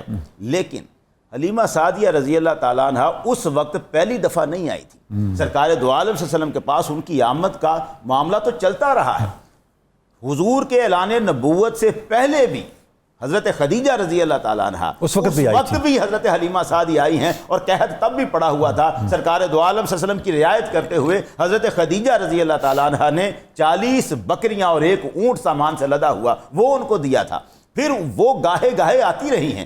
یوم خیبر پر بھی تشریف لائی ہیں حضرت حلیمہ سعدیہ. لیکن مسئلہ یہ ہے کہ جس وقت بھی وہ آئی ہیں, سرکار دو عالم صلی اللہ علیہ وسلم کا دستور یہ رہا ہے فقام الیہا, اٹھ کے آگے بڑھ کے استقبال کیا ہے, اور پھر بسطا لہا رداہ, اپنی چادر مبارک کندھے سے اتار کے بچھائی ہے. حتی جلست علیہ, یہاں تک کہ حلیمہ سعدیہ اس چادر پر بیٹھی ہیں. سرکار نے چادر پر بٹھایا ہے, تحفے تحائف نظر کیے ہیں. جب بھی آئی ہیں سامان سے لاد کر بھیجا ہے, خالی نہیں بھیجا, خالی نہیں بھیجا, اور ان کے سامنے ادب سے بیٹھی ہیں اور بیٹھے ہیں سرکار دو عالم. اور جب ان کی بعد میں وفات کی خبر بھی ملی تھی تو سرکار کی آنکھیں آنسوؤں سے بھر گئی تھیں. حضور سید عالم صلی اللہ علیہ وسلم امی امی کہہ کر آپ کی طرف لپک کے جایا کرتے تھے. یہ آپ کا اٹھ کے تکریم کرنا, اپنی ماں کہہ کر بلانا, یہ تو قرآن نے لفظ دے دیا تھا کہ جو دودھ پلانے والی ہے ان کو ماں کا لفظ قرآن نے دیا ہے. وَأُمَّهَاتُكُمُ اللَّاتِي أَرْضَعْنَكُمْ, وہ جو تمہاری مائیں ہیں جو دودھ پلاتی ہیں,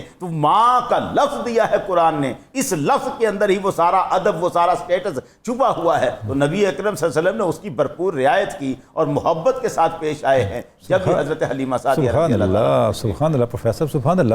اچھا پروفیسر, یہ ہم دیکھتے ہیں کہ یہ بھی اسلام کی شان ہے, اور حضور رسالت مآب صلی اللہ علیہ وآلہ وسلم کی شفقت اور رحمت للعالمین ہے کہ جیسے پروفیسر صاحب نے اپنی گفتگو کے شروع میں فرمایا تھا کہ اسلام نے عورت کو کیا سٹیٹس دیا ہے. یہ جو رضائی والدہ کا سٹیٹس ہے یہ بھی تو اسلام نے اناؤنس کیا ہے. اسلام نے اناؤنس کیا, بالکل. یعنی اس سے پہلے ہمیں یہ اتنی تکریم نظر نہیں آتی. ایک سرونٹ کی حد تک لوگ ڈیل کرتے تھے اس طرح کی خواتین کو, لوگ اور بس معاوضہ ہوتا تھا اور اس کے علاوہ اس کا کوئی گویا کہ ملازمہ ہے خدا نخواستہ. لیکن اسلام نے اس ملازمہ کی حیثیت سے اٹھا کے اس تقدس پہ پہنچا دیا کہ حضور خود کھڑے ہو رہے ہیں, کھڑے ہوئے, اور چادر بچھا رہے ہیں مبارک جو ہے وہ بچھائی ہے اور اس کے اوپر بٹھایا ہے. سبحان اللہ, سبحان اللہ. اس پہ بٹھا کے اور پھر آپ آگے جو ہیں وہ اس کر رہے ہیں. اچھا پروفیسر, جو یہ جو تکریم ہے اسلام کی دی ہوئی, اور یہ بھی ہمارے یہاں ایک مغالطہ ہمارے یہاں تو خیر نہیں ہے، دوسرے مذاہب کے اندر، کہ عورت کی وجہ سے جو پہلے دن جو مسئلہ ہوا تھا جس کو وہ ایٹرنل سن کہہ دیتے ہیں، لیکن اسلام نے اس کو ختم کر دیا، عورت سے وہ داغ دھو دیا۔ ناظرین کرام، بہت ہی مبارک تذکرہ جاری ہے سیداتنا حلیمہ سعدیہ کا، ان کی برکتوں کا بھی ذکر ہے، اسلام کی طرف سے دی ہوئی جو عظمتیں ہیں عورت کو ان کا بھی ذکر ہے، اور ہمارے اہل علم، ہمارے صاحبان علم جو ہمارے ساتھ تشریف فرما ہیں، علماء کرام، یہ ان مغالطوں کی گرد کو بھی ہٹا رہے ہیں جن کا شکار ہمارے معاشرے کا ایک بڑا حصہ ہے۔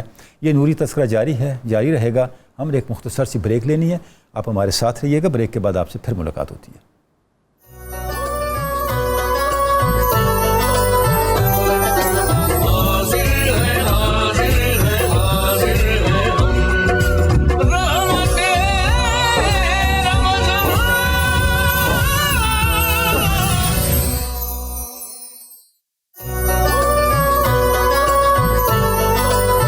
ویلکم بیک ناظرین کرام، 92 نیوز چینل کی رحمت رمضان ٹرانسمیشن میں آپ کو خوش آمدید کہتے ہیں۔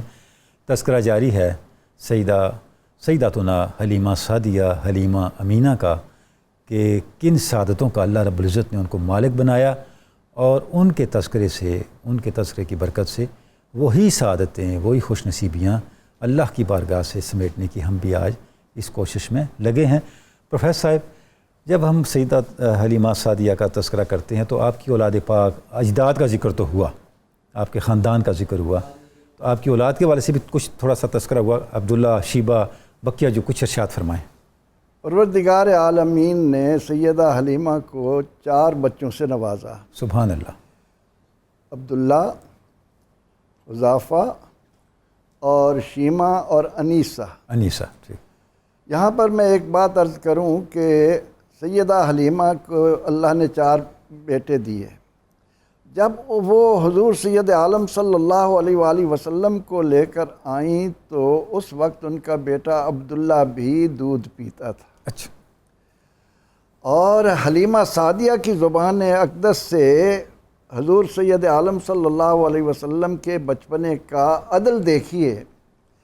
فرماتی ہیں کہ پہلے تو جب میرا ایک بیٹا تھا اور وہ گود میں تھا تو میرے سینے میں اتنا دودھ نہیں آتا تھا کہ میرا بیٹا سیر ہو کر پیے، لیکن جب میں نے محمد عربی صلی اللہ علیہ وسلم کو سینے سے لگایا تو اللہ نے وہ برکتیں دیں۔ اور پھر وہ کہتی ہیں کہ میں یہ دیکھتی کہ جو حصہ حضرت عبداللہ کا تھا اس کی طرف میرے یہ بیٹے محمد عربی صلی اللہ علیہ وسلم توجہ ہی نہیں کرتے تھے۔ اپنے حصے کا پینے کے بعد بچپنے میں اپنے بھائیوں میں عدل کو دنیا کے سامنے رکھا کہ کسی طرح سے کسی کی حق تلفی نہ ہونے۔ سبحان اللہ، سبحان اللہ۔ حلیمہ سعدیہ کو اللہ نے 4 بچوں سے نوازا، لیکن مفسرین، محدثین، محققین بیان کرتے ہیں کہ 2 سال کا معاہدہ تھا، اور اس کے بعد جب وہ رسول رحمت صلی اللہ علیہ وسلم کو لے کر ان کی والدہ کے پاس آئیں اور والدہ کے حوالے کرنے کے بعد آمنہ نے دیکھا کہ حلیمہ کی آنکھیں نم ہیں، جدائی سے تڑپ رہی ہیں۔ ماں تھیں، پہچان گئیں، فرمانے لگیں آمنہ، حلیمہ تو نے اپنے بچوں کے ہوتے ہوئے میرے بیٹے سے اتنا پیار کیا ہے، میں تمہیں اجازت دیتی ہوں پھر ان کو لے جاؤ، جتنا عرصہ رکھ سکتی ہو، میں پھر یہ جدائی گوارہ کر لوں گی لیکن تمہیں یہ دیتی ہوں۔ تو حلیمہ سعدیہ پھر لائیں اور پھر آپ نے اپنے بچوں کے ساتھ رکھا، اور وہاں پر بھی کسی بات پر اپنے حقیقی بچوں کو اتنی اہمیت نہیں دیتی تھی جتنی محمد عربی صلی اللہ علیہ وسلم کی نگہداشت پر۔ فرماتی ہیں کہ اللہ تعالیٰ نے مجھے بکریوں سے دودھ اتنا دیا اور میں حضور علیہ السلام کی نظر اتارنے کے لیے دودھ بھی تقسیم کرتی، لوگوں میں مکھن بھی بانٹتی رہتی، لسی بھی ان کو دیتی رہتی تاکہ میرا بیٹا جو ہے نظر سے محفوظ رہے۔ سبحان اللہ۔ اور آپ کی بیٹی شیمہ بیان کرتی ہیں کہ جب رسول اللہ صلی اللہ علیہ وسلم چلنے والے ہو گئے تو میں بکریاں چرانے کے لیے ضد کرتی کہ میں ان کے بغیر نہیں جاؤں گی۔ حلیمہ کہتی کیوں؟ کہنے لگی امی باہر بڑی گرمی ہے، لیکن جب میرا یہ بھائی میرے ساتھ ہوتا ہے تو بادل ہم پر صاحبان بن کر رہتے ہیں، اس لیے میں چاہتی ہوں کہ میرے بھائی کو میرے ساتھ بھیجیں، میں ان کو لے کر جاؤں گی۔ تو اللہ تعالیٰ نے انہیں 4 بچے عطا کیے، اور ان میں سے زیادہ تر شیما کا تذکرہ زیادہ علماء نے ہمارے سامنے رکھا ہے، اور ان کی ملاقات بھی ثابت ہے، اور صحابہ کرام رضوان اللہ علیہ مجمعین نے ان کا جس طرح سے احترام کیا، جب انہیں معلوم ہوا کہ یہ حضور علیہ الصلوۃ والتسلیم کی رضائی بہن ہیں، تو اپنے اپنے حصے کے قیدی سب نے کہا کہ بڑی خوشی کے ساتھ سارا کچھ واپس کرنے کے لیے تیار ہو گئے۔ تو سیدہ حلیمہ سعدیہ 4 سال کے بعد یا 5 سال کے بعد یا 6 سال کے بعد حضور سید عالم صلی اللہ علیہ وسلم کو لے کر سیدہ آمنہ سلام اللہ علیہا کے پاس آئیں، لیکن عملاً بتا گئیں کہ اللہ تعالیٰ نے مجھے 4 بیٹے دیے ہیں، لیکن میری فدائیت، میری دلی لگن جو محمد عربی صلی اللہ علیہ وسلم کے ساتھ ہے، وہ اپنی اولاد کے ساتھ بھی نہیں ہے، اپنی اولاد کے ساتھ نہیں۔ بڑی پیاری بات پروفیسر صاحب آپ نے ارشاد فرمائی کہ حضرت شیما کی جو تکریم صحابہ کرام نے کی، تو یہ تو ایک لحاظ سے آپ یہی کہہ سکتے ہیں، ہم اس سے یہی اخذ کر سکتے ہیں کہ انہوں نے صرف حضرت شیما کی تکریم نہیں کی، آپ صلی اللہ علیہ وسلم کی میلاد سے وابستہ آثار کی تکریم کی، میلاد سے وابستہ نشانیوں کی تکریم کی۔ سبحان اللہ۔ تو آپ کی میلاد کا تذکرہ جب ہم کرتے ہیں اور آپ کی ولادت پاک کے سے متعلقہ تفصیلات کو بیان کرتے ہیں، تو گویا یہ بھی اسوہ صحابہ ہوا جو انہوں نے، اب یہ چھوٹی بات تو نہیں ہے نا کہ مال غنیمت آپ کے پاس آ گیا، قیدی آپ کے پاس آ گئے، مال و دولت آ گیا، اور حضرت شیما کے لیے وہ سب واپس کر رہے ہیں اور سب قربان کر رہے ہیں۔ سبحان اللہ۔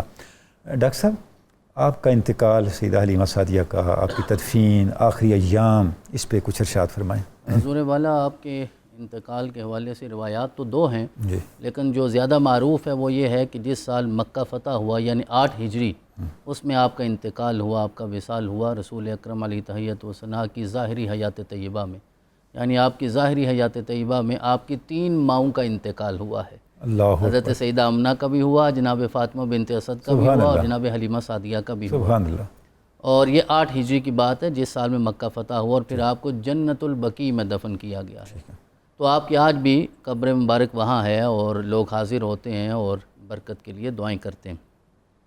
آج کے موضوع کے حوالے سے چند باتیں میں مزید عرض کرنا چاہوں گا کہ جو ہمیں یہ سمجھنا چاہیے کہ نبی اکرم علیہ تحیت و ثنا کی ذات کے ساتھ وابستہ جتنی ہستیاں ہیں، اور آخر میں آپ نے جو میلاد پاک کا اشارہ بھی فرمایا، یہ ساری ہستیاں عام نہیں ہیں، یہ اللہ رب العزت کی نشانیاں ہیں، شاعر اللہ ہیں اور آیات اللہ ہیں۔ اگر حضرت صالح علیہ السلام کو جو اونٹنی ملتی ہے وہ آیت من آیات اللہ ہو سکتی ہے، تو اللہ رب العزت نے رسول اکرم کو جو رشتے عطا فرمائے ہیں، اور ان رشتوں نے ثابت کیا ہے کہ رسول اکرم کے ساتھ محبت کیسے کرنی ہے۔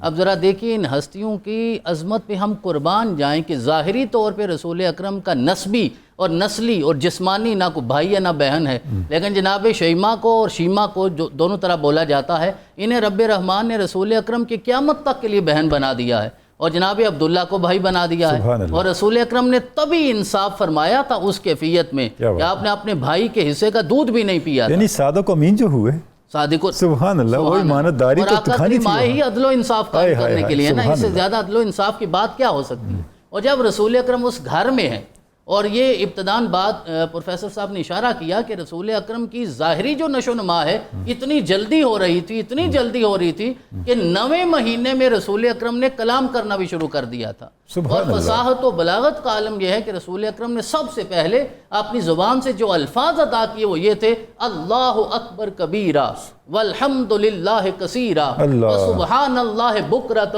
اصیلا، یعنی پہلا کلمہ ہی اعلان توحید ہے، پہلا کلمہ یہ اعلان توحید ہے، اعلان آقا آئے ہی اسی مقصد کے لیے ہے، اور یہ میلاد بھی اعلان توحید ہی ہے، مباہلہ بھی اعلان توحید ہی ہے، رسول اکرم جہاں بھی تشریف لے گئے اعلان توحید کے لیے گئے ہیں، اور یہ سارے فرزندان توحید ہیں جو رسول اکرم کے قدموں میں شامل ہیں۔ اور پھر آقا عرض کرتے تھے لا الہ الا اللہ قدوسا قدوسا ونامت العیون والرحمن لا تاخذہ سنۃ ولا نوم، کہ آنکھیں سو جاتی ہیں وہ رحمان نہیں سوتا۔ یہ رسول اکرم علیہ تحیت و ثنا جب ظاہری طور پہ 9 ماہ کے ہیں، آقا اس وقت ارشاد فرما رہے ہیں، اور جو آپ نے اشارہ فرمایا کہ پہلے 2 سال آقا رہے، پھر جناب حلیمہ سعدیہ کی تڑپ دے کر حضرت سیدہ آمنہ نے کہا 2 سال اور لے جاؤ، قربان جائیں اس حوصلے پہ جناب آمنہ کے کہ ظاہری طور پہ 6 سال ساتھ رہی ہیں، 4 سال حلیمہ سعدیہ کو اپنے اختیار کے ساتھ دے دیا ہے. سبحان اللہ. تو یہ بھی تو حوصلہ ہے جو میرے رب نے انہیں عطا فرمایا. اور دوسری بات یہ ہے، یہ بھی ہمیں سمجھنی چاہیے کہ یہ ہستیاں صرف مشن رسالت کی محافظ نہیں تھیں، یہ بدن رسالت کی محافظ ہیں، جسم رسالت کی محافظ ہیں، رسول اکرم کے وجود کی محافظ ہیں. تو جو وجود کی محافظ ہوں ان کے ایمان کے لیے روایات نہیں تلاش کیا کرتے.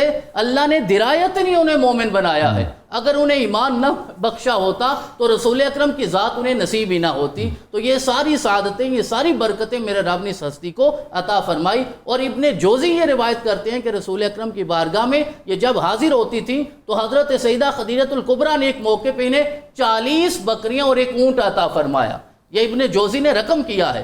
رسول اکرم نے ارشاد فرمایا کہ میری ماں آئی ہیں، جتنی خدمت ہو سکتی ہے ہمیں ان کی کرنی چاہیے. روایت یہ کہتی ہے وہ کوئی ایک بکری لینے کے لیے آئی تھی، رسول اکرم نے 40 بکریاں جو ہیں انہیں عطا فرما، پورا ریوڑ دے دیا، پورا ریوڑ ہی عطا فرما دیا. یہ ساری برکتیں تو رسول اکرم ابتدا سے بچپن سے ہی ان پہ فرمایا کرتے تھے. اور دوسری یہ بات بھی ہمیں سمجھنے والی ہے کہ ابن اسحاق روایت کرتے ہیں کہ رسول اکرم کے رضائی والد گرامی حضرت حارث ایک مرتبہ اعلان نبوت کے بعد مکہ گئے تو مکے والوں نے انہیں تانا دیا، کیونکہ وہ قدیمی نسبت تھی نا قریش کے ساتھ، تو وہ بے تکلفی تھی. کہا کہ تمہارے بیٹے نے تو یہاں فتنہ بپا کر دیا ہے اور نئے دین کا اعلان کر دیا ہے. جناب حارث چلے گئے رسول اکرم کی بارگاہ میں کہ لوگوں نے یہ تانے دیے ہیں. رسول اکرم نے وہاں بھی ان کے سامنے اعلان فرمایا کہ میں امر توحید سے باز نہیں آؤں گا. اور رسول دیکھیں آج ہم کوئی بات کرتے ہیں توحید کی تو لوگ توجہ سے سنتے ہیں، محبت سے سنتے ہیں، میرا رب ہم پہ بھی کرم کرتا ہے. جب رسول اکرم نے خود توحید کا اعلان فرمایا ہوگا جناب حارث کے سامنے تو ان کے جذبات یا ایمان کی کیفیت کیا ہوگی. وہ باہر نکلے تو انہوں نے ایک جملہ ارشاد فرمایا، کہنے لگے لوگوں یاد رکھو، لو اخذ ابنی بیدی فعرفنی ما قال لم یرسلنی حتی یدخلنی الجنہ، کہ میرا بیٹا اگر قیامت والے دن میرا ہاتھ پکڑ لے گا تو میرا یقین ہے اس وقت تک نہیں چھوڑے گا جب تک مجھے جنت میں داخل نہیں کر دے گا.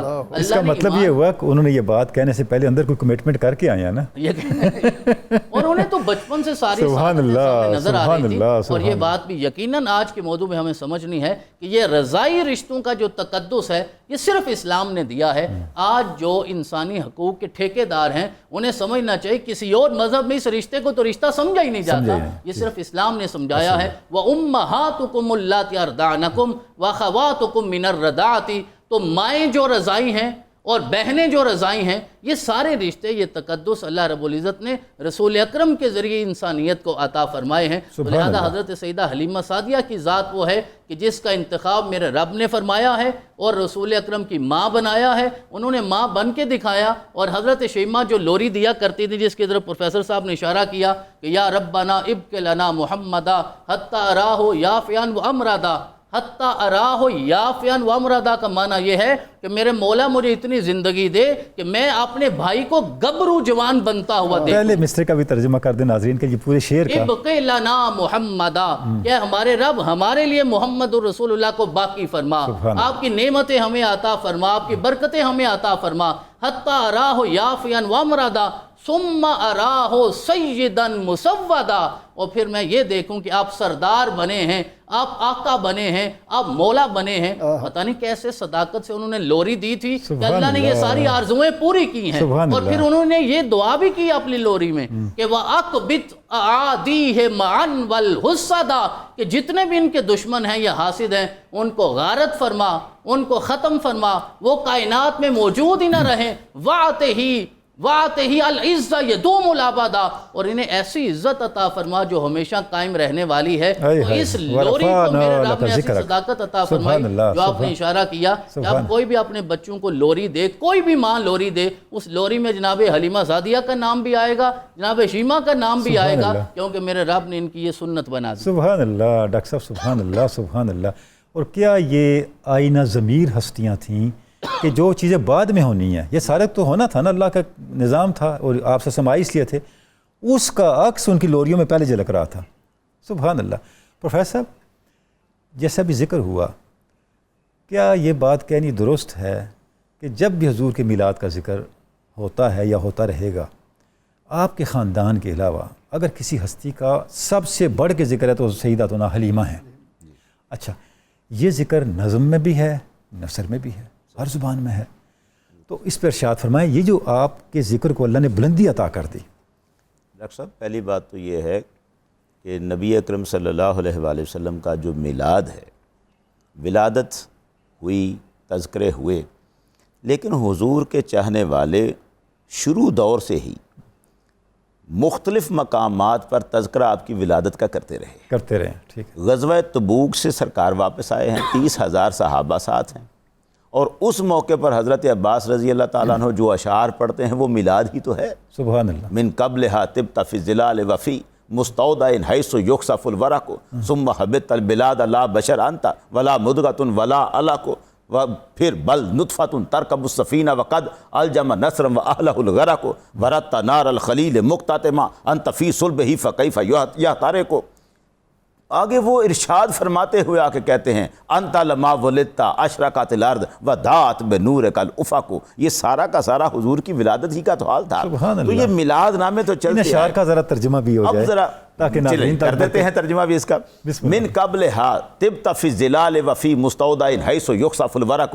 حضرت عباس کہتے ہیں کہ یا رسول اللہ صلی اللہ علیہ وسلم، ہمارے سامنے جلوہ گر ہونے سے پہلے، آپ بہت پہلے، اس وقت جب آدم اور حوا اپنے جسموں پر پتے لپیٹ رہے تھے، اس وقت بھی آپ انوار کے سایوں میں محفوظ تھے اور شادمان تھے، وہاں پر آپ موجود تھے۔ پھر آپ تشریف لائے ہیں زمین پر، ثم حبت البلاد لا بشر انت، زمین پر تشریف لائے لیکن اس وقت ابھی بشر کی حالت میں نہیں تھے، ولا مدغۃ ولا علق، نہ مدغے کی حالت میں تھے، نہ جمی ہوئی خون کی بوند کی حالت میں تھے، بل نطفۃ ترکب السفینہ وقد الجم نصرا واہلہ الغرق۔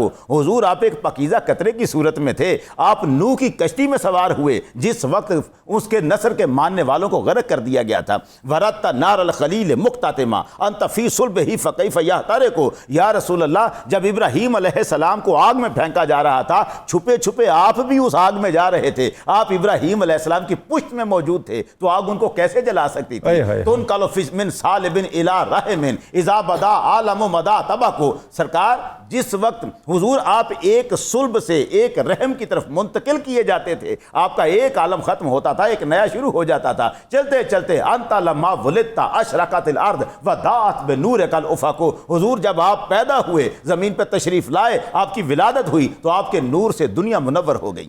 یہ میلاد نامہ تھا۔ غزوہ تبوک سے واپس آ رہے صاحب، آپ کے علم و فضل کو اللہ برکتوں سے نوازے۔ آپ نے جو ترجمہ کیا ہے جناب، ناظرین کو اور ہمیں بتایا ہے کہ نعت کہنی کیسے ہے کہنی کیسے ہے، اور نعت میں کہنا کیا ہے، کہنا کیا ہے۔ سبحان اللہ۔ اور سبحان پھر اللہ۔ یہ شروع میں کہا تھا حضرت عباس نے جب حضور سے کہ حضور میں انی ارید ان امتدحک، میں آپ کی تعریف کرنا چاہتا ہوں، تو حضور نے فرمایا اللہ تیرے چہرے کو سلامت رکھے۔ سبحان اس کا اللہ۔ مطلب یہ تھا کہ جو نعت پڑھنے والے ہیں ان کے چہرے سلامت رکھے جاتے ہیں۔ اچھا، اور اس نعت کو آپ کی اس تائید حاصل ہے؟ تائید حاصل ہے، سرکار کے سامنے ہوئی ہے، حضور نے مہر لگا دی۔ سبحان اللہ۔ تو حضور کا ہوگا۔ اب حدیث قدسی، یہ حدیث تقریری بن گئی، سبحان اللہ۔ سرکار کے سامنے یہ معاملہ ہو رہا ہے۔ سبحان اللہ۔ اب آئیں آگے اگلے مرحلے کی طرف ہم آتے ہیں کہ جب یہ میلاد کا تذکرہ چلے گا تو حلیمہ کے تذکرے کے بغیر کیسے مکمل ہوگا؟ وہ تو سارے معاملات ہی، حضور کا بچپن ہی وہاں گزرا ہے، وادی بنی سعد کو نکال دیں گے تو میلاد کا معاملہ ہی نہیں رہے گا۔ پھر لوگوں نے مختلف اپنے جو کلام پڑھے ہیں ان میں حلیمہ سعدیہ کے تذکرے آئے ہیں، ہر زبان کے اندر آئے ہیں۔ ہمارے ہاں تو ابھی ہم نے وہ کلام سنا، اس طرح پھر بڑا چلتا ہے، بڑی تو نے توقیر پائی حلیمہ، بنی تو محمد کی دائی حلیمہ، دیے کی ضرورت نہ مشعل کی حاجت، عجب روشنی تو نے پائی حلیمہ۔ تو سرکار دو عالم صلی اللہ علیہ وسلم کے تذکرے کے ساتھ حلیمہ کا تذکرہ جڑا ہوا۔ یہ لوریاں، یہ کہ خواجہ محمد اکبر وارسی نے ایک لوری بنا کر جو حلیمہ سعدیہ کی ایک خیال میں کہ حلیمہ سعدیہ یوں لوری دے رہی ہے، یہ حلیمہ کہہ رہی ہے میرے گل عذار سو جا، سرکار کو سلانے کے لیے لوری کی شکل میں یہ حلیمہ کہہ رہی ہے میرے گل عذار سو جا، تیرے جاگنے کے صدقے میری جان زار سو جا، بنو سعد کا قبیلہ ہوا باغ باغ تجھ سے، میرا دودھ پینے والے گلے نو بہار سو جا، میرا دل ہو تجھ پہ واری میری جاں ہو تجھ پہ صدقے، میرا دل ہو تجھ پہ واری میری جاں ہو تجھ پہ صدقے، میرے نور عین سو جا میرے شیر خار سو جا۔ وہ لوریاں دے رہی ہیں، لوریوں کے انداز ہیں۔ پھر ہر زبان کے اندر ہی چلتا گیا، پنجابی زبان آئی، وہ کہتے ہیں محمد محمد پکیندے گزر گئی، لباں دے بنیرے سجیندے گزر گئی، حلیمہ دی ڈاچی دا رکھ کے تصور، کھرے ڈاچیاں دے چمیندے گزر گئی۔ سبحان اللہ۔ ڈاچیوں کے کھرے چمیندے چمیندے کھرے ڈاچیاں دے چمیندے گزر گئی، ہر زبان میں آ گیا، پھر فارسی زبان میں آ گئی۔ کیا بات ہوئی؟ ملا جامی کہنے لگے چون آمد در برے حلیمہ آشا جہاں پر نور شد از الطاف اللہ، کہ جب سرکار اب آئے ہیں حلیمہ کی گود میں پورا جہان منور ہو گیا، سبحان اللہ، سرکار کے نور پاک سے پورا جہان۔ اور کسی شاعر نے تو بڑا خوبصورت کہا، حلیمہ را بود افتخار کہ برد از شیر او تاجدار۔ حلیمہ کے لیے اس سے بڑا فخر کیا ہے، اس سے بڑا افتخار کیا ہے کہ جو کائنات کا تاجدار ہے وہ اس کے دودھ پہ پل رہا ہے، کائنات کا تاجدار اس کا دودھ پی رہا ہے۔ فارسی زبان میں آ گئی، پھر کیا خوبصورت ہے عربی زبان، جس نے بڑا خوبصورت کہا، حلیمۃ السعدیہ کانت نعم الحاضنہ اردعت خیر الورا و نالت برکتاً دائمہ۔ حلیمہ سعدیہ کیا بہترین پرورش کرنے والی ہے، جس نے خیر الورا کی پرورش کی ہے اور اس نے دائمی برکتوں کو حاصل کر لیا ہے۔ جب تک تذکرہ سرکار کے میلاد کا رہے گا تب تک ساتھ ہی تذکرہ حلیمہ کی یاد کا رہے گا۔ حلیمہ سعدیہ رضی اللہ تعالی عنہا حضور سید عالم صلی اللہ علیہ وسلم کے تذکروں میں محفوظ ہو گئیں، سیرت کے تذکروں میں محفوظ ہو گئیں، میلاد ناموں کے اندر محفوظ۔ سبحان اللہ، سبحان اللہ، سبحان اللہ۔ پروفیسر کیا خوبصورت انداز ہے اور کیا ایک تسلسل ہے، زبانیں بدل رہی ہیں، زمانے بدل رہے ہیں، علاقے بدل رہے ہیں، تذکرہ ویسے ہی چلتا چلا جا رہا ہے، ویسے چل رہا ہے۔ سبحان اللہ۔ اچھا، جب ہم یہ تذکرہ سنتے ہیں، اس تذکرے کے اندر ایک عجیب مماثلت اور جو کہتے ہیں کامنلٹی، وہ حضرت حلیمہ سعدیہ کے نام کی ہے۔ جس طرح آپ کے نام میں ایک حلم ہے نا، آپ کی شخصیت میں حلم ہے، تو جو تذکرہ کرنے والے ہیں شعوری یا لاشعوری طور پہ وہی وصف جو ہے وہ ان کے اس تذکروں میں بھی نظر آتا چلا جا رہا ہے۔ سبحان اللہ، سبحان اللہ۔ سعدیہ سلام اللہ علیہ صرف حفاظت، یہ ان کی تعریف ہی نہیں کرتی تھی، حفاظت بھی کرتی تھی۔ اللہ، سبحان اللہ۔ اور ایک موقع ایسا آیا کہ جب ایک یہودی نے حضور علیہ السلام کو ان کے علامات سے پہچان لیا تو ساتھیوں سے کہا کہ اس کو قتل کر دو، یہ ورنہ بڑا ہو کر دوسرے مذاہب کے، تو کہنے لگے ان کی ایک علامت ہے کہ وہ یتیم ہوں گے۔ تو انہوں نے حلیمہ سعدیہ سے پوچھا کہ ان کا باپ زندہ ہے؟ فرمایا کہ ہاں یہ بیٹھا ہے، اپنے شوہر کی طرف اشارہ کر کے۔ کیا حکمت والا جواب دیا، سبحان اللہ، سبحان۔ ناظرین کرام، وقت کا دامن ہی ہمیں روک لیتا ہے، ورنہ یہ ایسا تذکرہ ہے، جاری ہے، اور ہم چاہتے یہ ہیں کہ بغیر انقطاع کے جاری رکھیں، لیکن وقفہ لینا بھی ایک ناگزیر تقاضا ہے۔ تو اب ہم ایک مختصر سا وقفہ لیں گے اور اس کے بعد پھر آپ سے ملاقات ہوتی ہے اور یہ تذکرہ انشاءاللہ آگے بڑھتا ہے۔ ایک وقفے کے بعد پھر ملاقات ہوتی ہے۔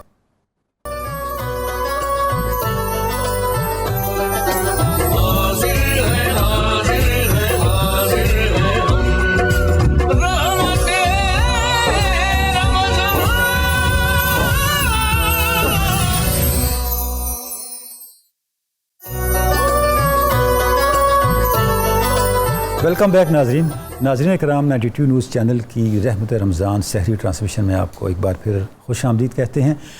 پروفیسر صاحب، جب ہم سیداتنا حلیمہ سعدیہ کا ذکر کرتے ہیں، اپنی سگی ماں سے زیادہ شفقت کا احساس ہوتا ہے، کیا فرماتے ہیں آپ؟ سیدہ حلیمہ سعدیہ نے واقعتاً حضور سید عالم صلی اللہ علیہ وسلم کے ساتھ محبت کر کے اہل ایمان کے دل جیت لیے ہیں، سبحان اللہ، اور کائنات بھر کی عورتوں کو یہ پیغام دے گئی ہیں کہ اگر خوش بختیاں سمیٹنی ہیں، اپنے آپ کو حلم اور حوصلے والا بنانا ہے، تو دامن مصطفیٰ صلی اللہ علیہ وسلم کے ساتھ وابستہ ہو جاؤ۔ اسی لیے پیغمبر رحمت صلی اللہ علیہ وسلم نے اپنی زبان اقدس سے امت کو یہ تعلیم دی کہ اپنی اولاد کو میری محبت سکھاؤ، سبحان اللہ، قرآن کی محبت سکھاؤ، اہل بیت اطہار کی محبت سکھاؤ۔ سبحان اللہ۔ ڈاکٹر صاحب، یہ جو پروفیسر نے بھی ذکر کیا، سب کچھ اسی محبت سبحان کی اللہ، بنا پر۔ سبحان اللہ، کہ یہ محبت ہی تو ہے جو ہمیں ماؤں کی تکریم اور ماؤں کی شفقت سے بھی آشنا کرتی ہے۔ جی حضور والا، آج کے پروگرام سے جو 2-3 پیغام ہمارے سامنے یہ سبق آتے ہیں، ایک تو جس طرح فرمایا گیا نبی اکرم کی ذات سے محبت کا سبق حضرت حلیمہ سعدیہ نے دیا، دوسرا نبی اکرم کی ذات کے لیے ایثار اور قربانی کا سبق بھی ہمیں حضرت حلیمہ سعدیہ کی ذات سے، اور سب سے بڑھ کر نبی اکرم کی ذات کے ساتھ جو برکت کا تصور ہے، جو حضرت ابو طالب نے بھی کہا تھا وَأَبْيَضُ يُسْتَسْقَى الْغَمَامُ بِوَجْهِهِ، یہ تصور بھی حضرت سیدہ حلیمہ سعدیہ علیہ السلام کی ذات پاک سے ہمیں ملتا ہے، برکت کا تصور۔ یعنی حضرت یوسف علیہ السلام کی قمیض آتی ہے تو والد گرامی کو بینائی واپس مل جاتی ہے، اور اس کے علاوہ آل موسیٰ اور آل ہارون کے تبرکات والی وہ جو تابوت سکینہ ہے اس کی وجہ سے اگر برکت ملتی ہے تو یہاں تو خود محمد اور رسول اللہ تشریف فرما ہے. تو امت کو آپ کی ذات سے وابستہ بھی ہونا چاہیے, آپ کی ذات سے محبت بھی کرنی چاہیے, اور آپ سے بڑھ کر کائنات میں کوئی ہستی نہیں ہے جو متبرک ہو, اور رسول اکرم کی ذات کے لیے وفاداری کا سبق بھی ہمیں. سبحان اللہ پروفیسر, بڑی پیاری بات ہے کہ مادیت کے اس اندھیرے میں کہیں ہم یہ جو بنیادی ایمانی حقیقت ہے اس سے غافل نہ ہو جائیں. جی کچھ ارشاد فرما دیں. ڈاکٹر صاحب میں عرض کروں گا کہ ہمارا جو مذہب ہے اس کی بنیاد علم و عقل, فطری اصول اور ادب و محبت ہے. سبحان اللہ. یہ تینوں چیزیں مذہب اسلام کی بنیاد میں کھڑی ہیں. نبی اکرم صلی اللہ علیہ وسلم سے جڑی ہوئی جتنی چیزیں ہیں ان کی محبت بھی ہم پر واجب ہے, ان کا ادب بھی ہم پر واجب ہے. اگر ادب کا پیرایا نکال دیا جائے تو مذہب کے پاس جو خشک مزاجی بچے گی وہ اسلام کا مذہب نہیں ہوگا, وہ تصور ختم ہو جائے گا. ادب کے بغیر علم ہمیں گمراہ کر سکتا ہے, ہدایت نہیں دے سکتا. حلیمہ سعدیہ رضی اللہ تعالیٰ عنہ یا وہ تمام شخصیات جو حضور سید عالم سے جڑی ہوئی ہیں ان کا ادب کرنا ہی اور ان کے محبت کے اندر ہی رہنا یہی ہماری معراج ہے. سبحان اللہ. اس کے بغیر تو پھر چھلکا ہوگا, اس کے اندر مغز نہیں ہوگا, خوشبو نہیں ہوگی. ناظرین کرام, آپ نے اہل علم سے, ہمارے پاس علماء موجود علماء سے گفتگو سنی. سیدہ حلیمہ سعدیہ رضی اللہ تعالیٰ عنہ کی شخصیت, ان کی برکات, ان کے اوپر آپ صلی اللہ علیہ وسلم کی نوازشات اور ان کی عظمتیں, وہ آج ہماری گفتگو کا موضوع رہیں. ناظرین کرام, لاہور کے اندر اذان فجر کا وقت قریب ہے, سحری کرنے کا اب مرحلہ ہے. ہم نے بھی سحری کرنی ہے, آپ نے بھی سحری کرنی ہوگی. ہم سحری کا وقفہ کریں گے اور اس کے بعد پھر درس مثنوی ہوگا, اور اس کے ساتھ درس مثنوی کے بعد ائمہ اہل بیت اطہار کی مناجات سے مطابق حصہ بھی پڑھا جائے گا.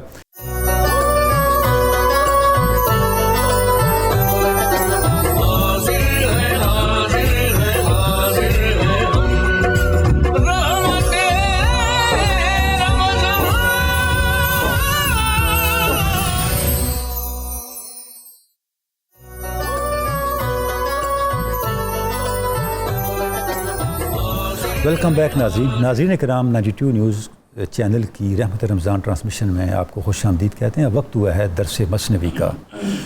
مولانا روم کی مثنوی مانوی, جس میں مولانا روم نے قرآن مجید کی حکمتوں کو, قرآن مجید کی تعلیمات کو, اسرار طریقت کو اور اسرار معرفت کو ایسے دل نشین انداز میں بیان کیا ہے کہ مولانا روم کے ہاں حکایت اور حکمت عین یک دیگر ہو گئے ہیں. وہ مولانا روم جن کا تذکرہ کرتے ہوئے, اپنا جن کو مرشد قرار دیتے ہوئے علامہ اقبال یہ کہتے ہیں پیر رومی مرشد روشن ضمیر. وہ پیر رومی جو مرشد روشن ضمیر ہیں, کاروان عشق و مستی را امیر, کہ عشق اور مستی کے جتنے مسافر ہیں, جتنے کارواں ہیں, انہوں نے کسی کو اپنا رہنما بنایا ہے تو وہ مولانا روم ہیں.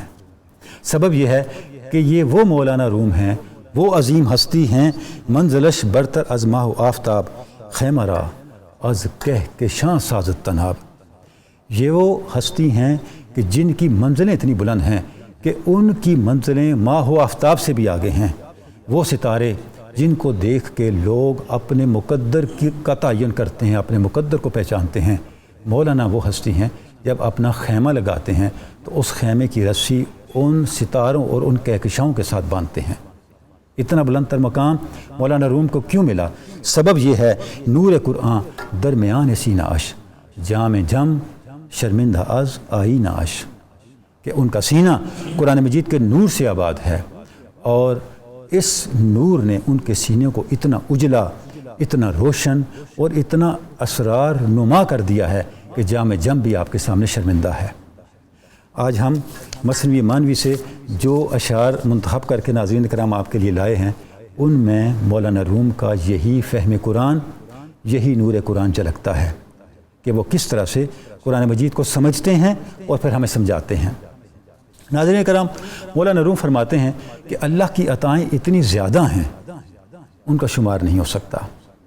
اللہ نے اپنے بندوں کو ان گنت نوازشات سے نوازا ہے, اور ان میں سے ان عطاؤں کا ایک پہلو یہ ہے کہ اللہ اپنے بندوں کو رزق دیتا ہے, اور اس رزق کو ہضم کرنے کے لیے, اس رزق کو کھانے کے لیے حلق بھی دیتا ہے. رزق ہر کوئی دے سکتا ہے، حلق صرف خدا دیتا ہے۔ اگر حلق نہ ہو تو انسان اللہ کی طرف سے ملنے والے رزق کو ان سویلو نہ کر سکے، نگل نہ سکے، کھا نہ سکے۔ یہ بنیادی بات کہنے کے بعد اب مولانا ایک عجیب نقطے کی طرف لاتے ہیں، فرماتے ہیں مت بھولنا اللہ نے تمہیں حلق دیا ہے، اللہ نے کائنات کی ہر شے کو حلق دیا ہے۔ یہی وجہ ہے کائنات کی ہر شے یا کھانے والی ہے یا کھائے جانے والی ہے۔ اتنا کہنے کے بعد اس کے بعد فرماتے ہیں حلق بخشد جسم را و روح را، حلق بخشد بہر ہر عضوت جدا۔ اللہ نے حلق جسم کو بھی دیا ہے، اسی طرح اللہ نے حلق جسم کے ساتھ روح کو بھی دیا ہے۔ جسم کے ہر حصے کو، ہر آرگن کو، ہر عضو کو اس کی نوعیت، اس کے حیثیت اور اس کی ضرورت کے مطابق اللہ نے حلق عطا کر رکھا ہے۔ پھر فرماتے ہیں این گہے بخشت کے اجلالی شوی و از فضولی و از دغل خالی شوی۔ یہ حلق تمہیں بھی مل سکتا ہے تب جب تم اس شان اجلالی پہ جا پہنچو کہ اپنے آپ کو ہر طرح کی اسفل چیزوں سے آزاد کر دو، اپنے آپ کو فضولیات سے، دھوکے سے، دغا سے پاک کر لو، کیونکہ جب تک تمہارا برتن پہلے سے تم نے جس چیز سے بھر رکھا ہے اس سے خالی نہیں کرو گے، تمہارے برتن میں نیا رزق نہیں ڈالا جا سکتا۔ پھر فرماتے ہیں مر یقیرہ چوں عصا حق حلق داد تابہ خورد او ہر خیال راہ کے ذات۔ یہ بات مولانا ہی کہہ سکتے ہیں۔ فرماتے ہیں بندہ حق کو اللہ نے یقین عطا کیا ہے، اور یقین کے پاس ایسا حلق ہے کہ وہ ہر اس وہم اور شک کے خیال کو نگل لیتا ہے جو بندہ مومن کے دل میں پیدا ہوتا ہے۔ مولانا بتا رہے ہیں یقین بندہ مومن کی طاقت ہے، اور طاقت ہے کیسے؟ طاقت ایسے ہے کہ جس شک نے، جس اس کی کمی نے، وہم نے بندہ مومن کو تزلزل کا شکار کرنا ہے، یقین اپنے حلق کے ذریعے سے ان تمام شکوک و اوہام کو اچک کے نگل لیتا ہے۔ آگے فرماتے ہیں این الف لام میم حامیم این حروف چون عصائے موسیٰ آمد در وقوف۔ موسیٰ کو بھی ایک عصا عطا ہوا تھا جس کا ایک حلق تھا، اور وہ عصا اپنے سامنے آنے والے جادو اور فریب کے ہر سامان کو نگل لیتا تھا۔ وہ عصا اللہ نے اس عصا سے اس امت کو، اس ملت کو محروم نہیں رکھا۔ اس امت کے درمیان بھی اس جیسے کئی عصا موجود ہیں۔ وہ کیا؟ این الف لام میم حامیم این حروف، یہ جو اللہ کی کتاب ہمیں عطا ہوئی ہے، حضور رسالت مآب صلی اللہ علیہ وآلہ وسلم کے ذریعے سے قرآن مجید عطا ہوا ہے، اس کا ایک ایک حرف، چاہے وہ الف لام میم ہو، حامیم ہو، کاف ہا یا عین صاد ہو، نون ہو، کاف ہو، کوئی تواسین میم ہو، یہ سب کے سب عصائے موسوی سے بڑھ کے بڑے عصا ہیں، اور اللہ رب العزت نے ان کو الگ الگ حلق عطا کر رکھا ہے۔ ہست قرآن مرتورا ہمچو عصا کفر ہا در کشت چو اجدہا۔ قرآن مجید کے ہر حرف کی حیثیت اس عصا جیسی ہے کہ جب اس کے سامنے کفر آتا ہے تو یہ کفر کو اس طرح نگل لیتا ہے جس طرح موسیٰ علیہ السلام کے اژدہا نے فرعون کے تمام سامان کفر کو نگل لیا تھا۔ ناظرین کرام، یہ مولانا روم کی حکمت ہے، مولانا روم کی بصیرت ہے کہ وہ ان حقائق تک پہنچتے ہیں، ان معارف تک پہنچتے ہیں جن معارف تک عقل، فلسفہ اور جو معمول کے ہمارے ذرائع علم ہیں ہمیں نہیں پہنچا سکتے۔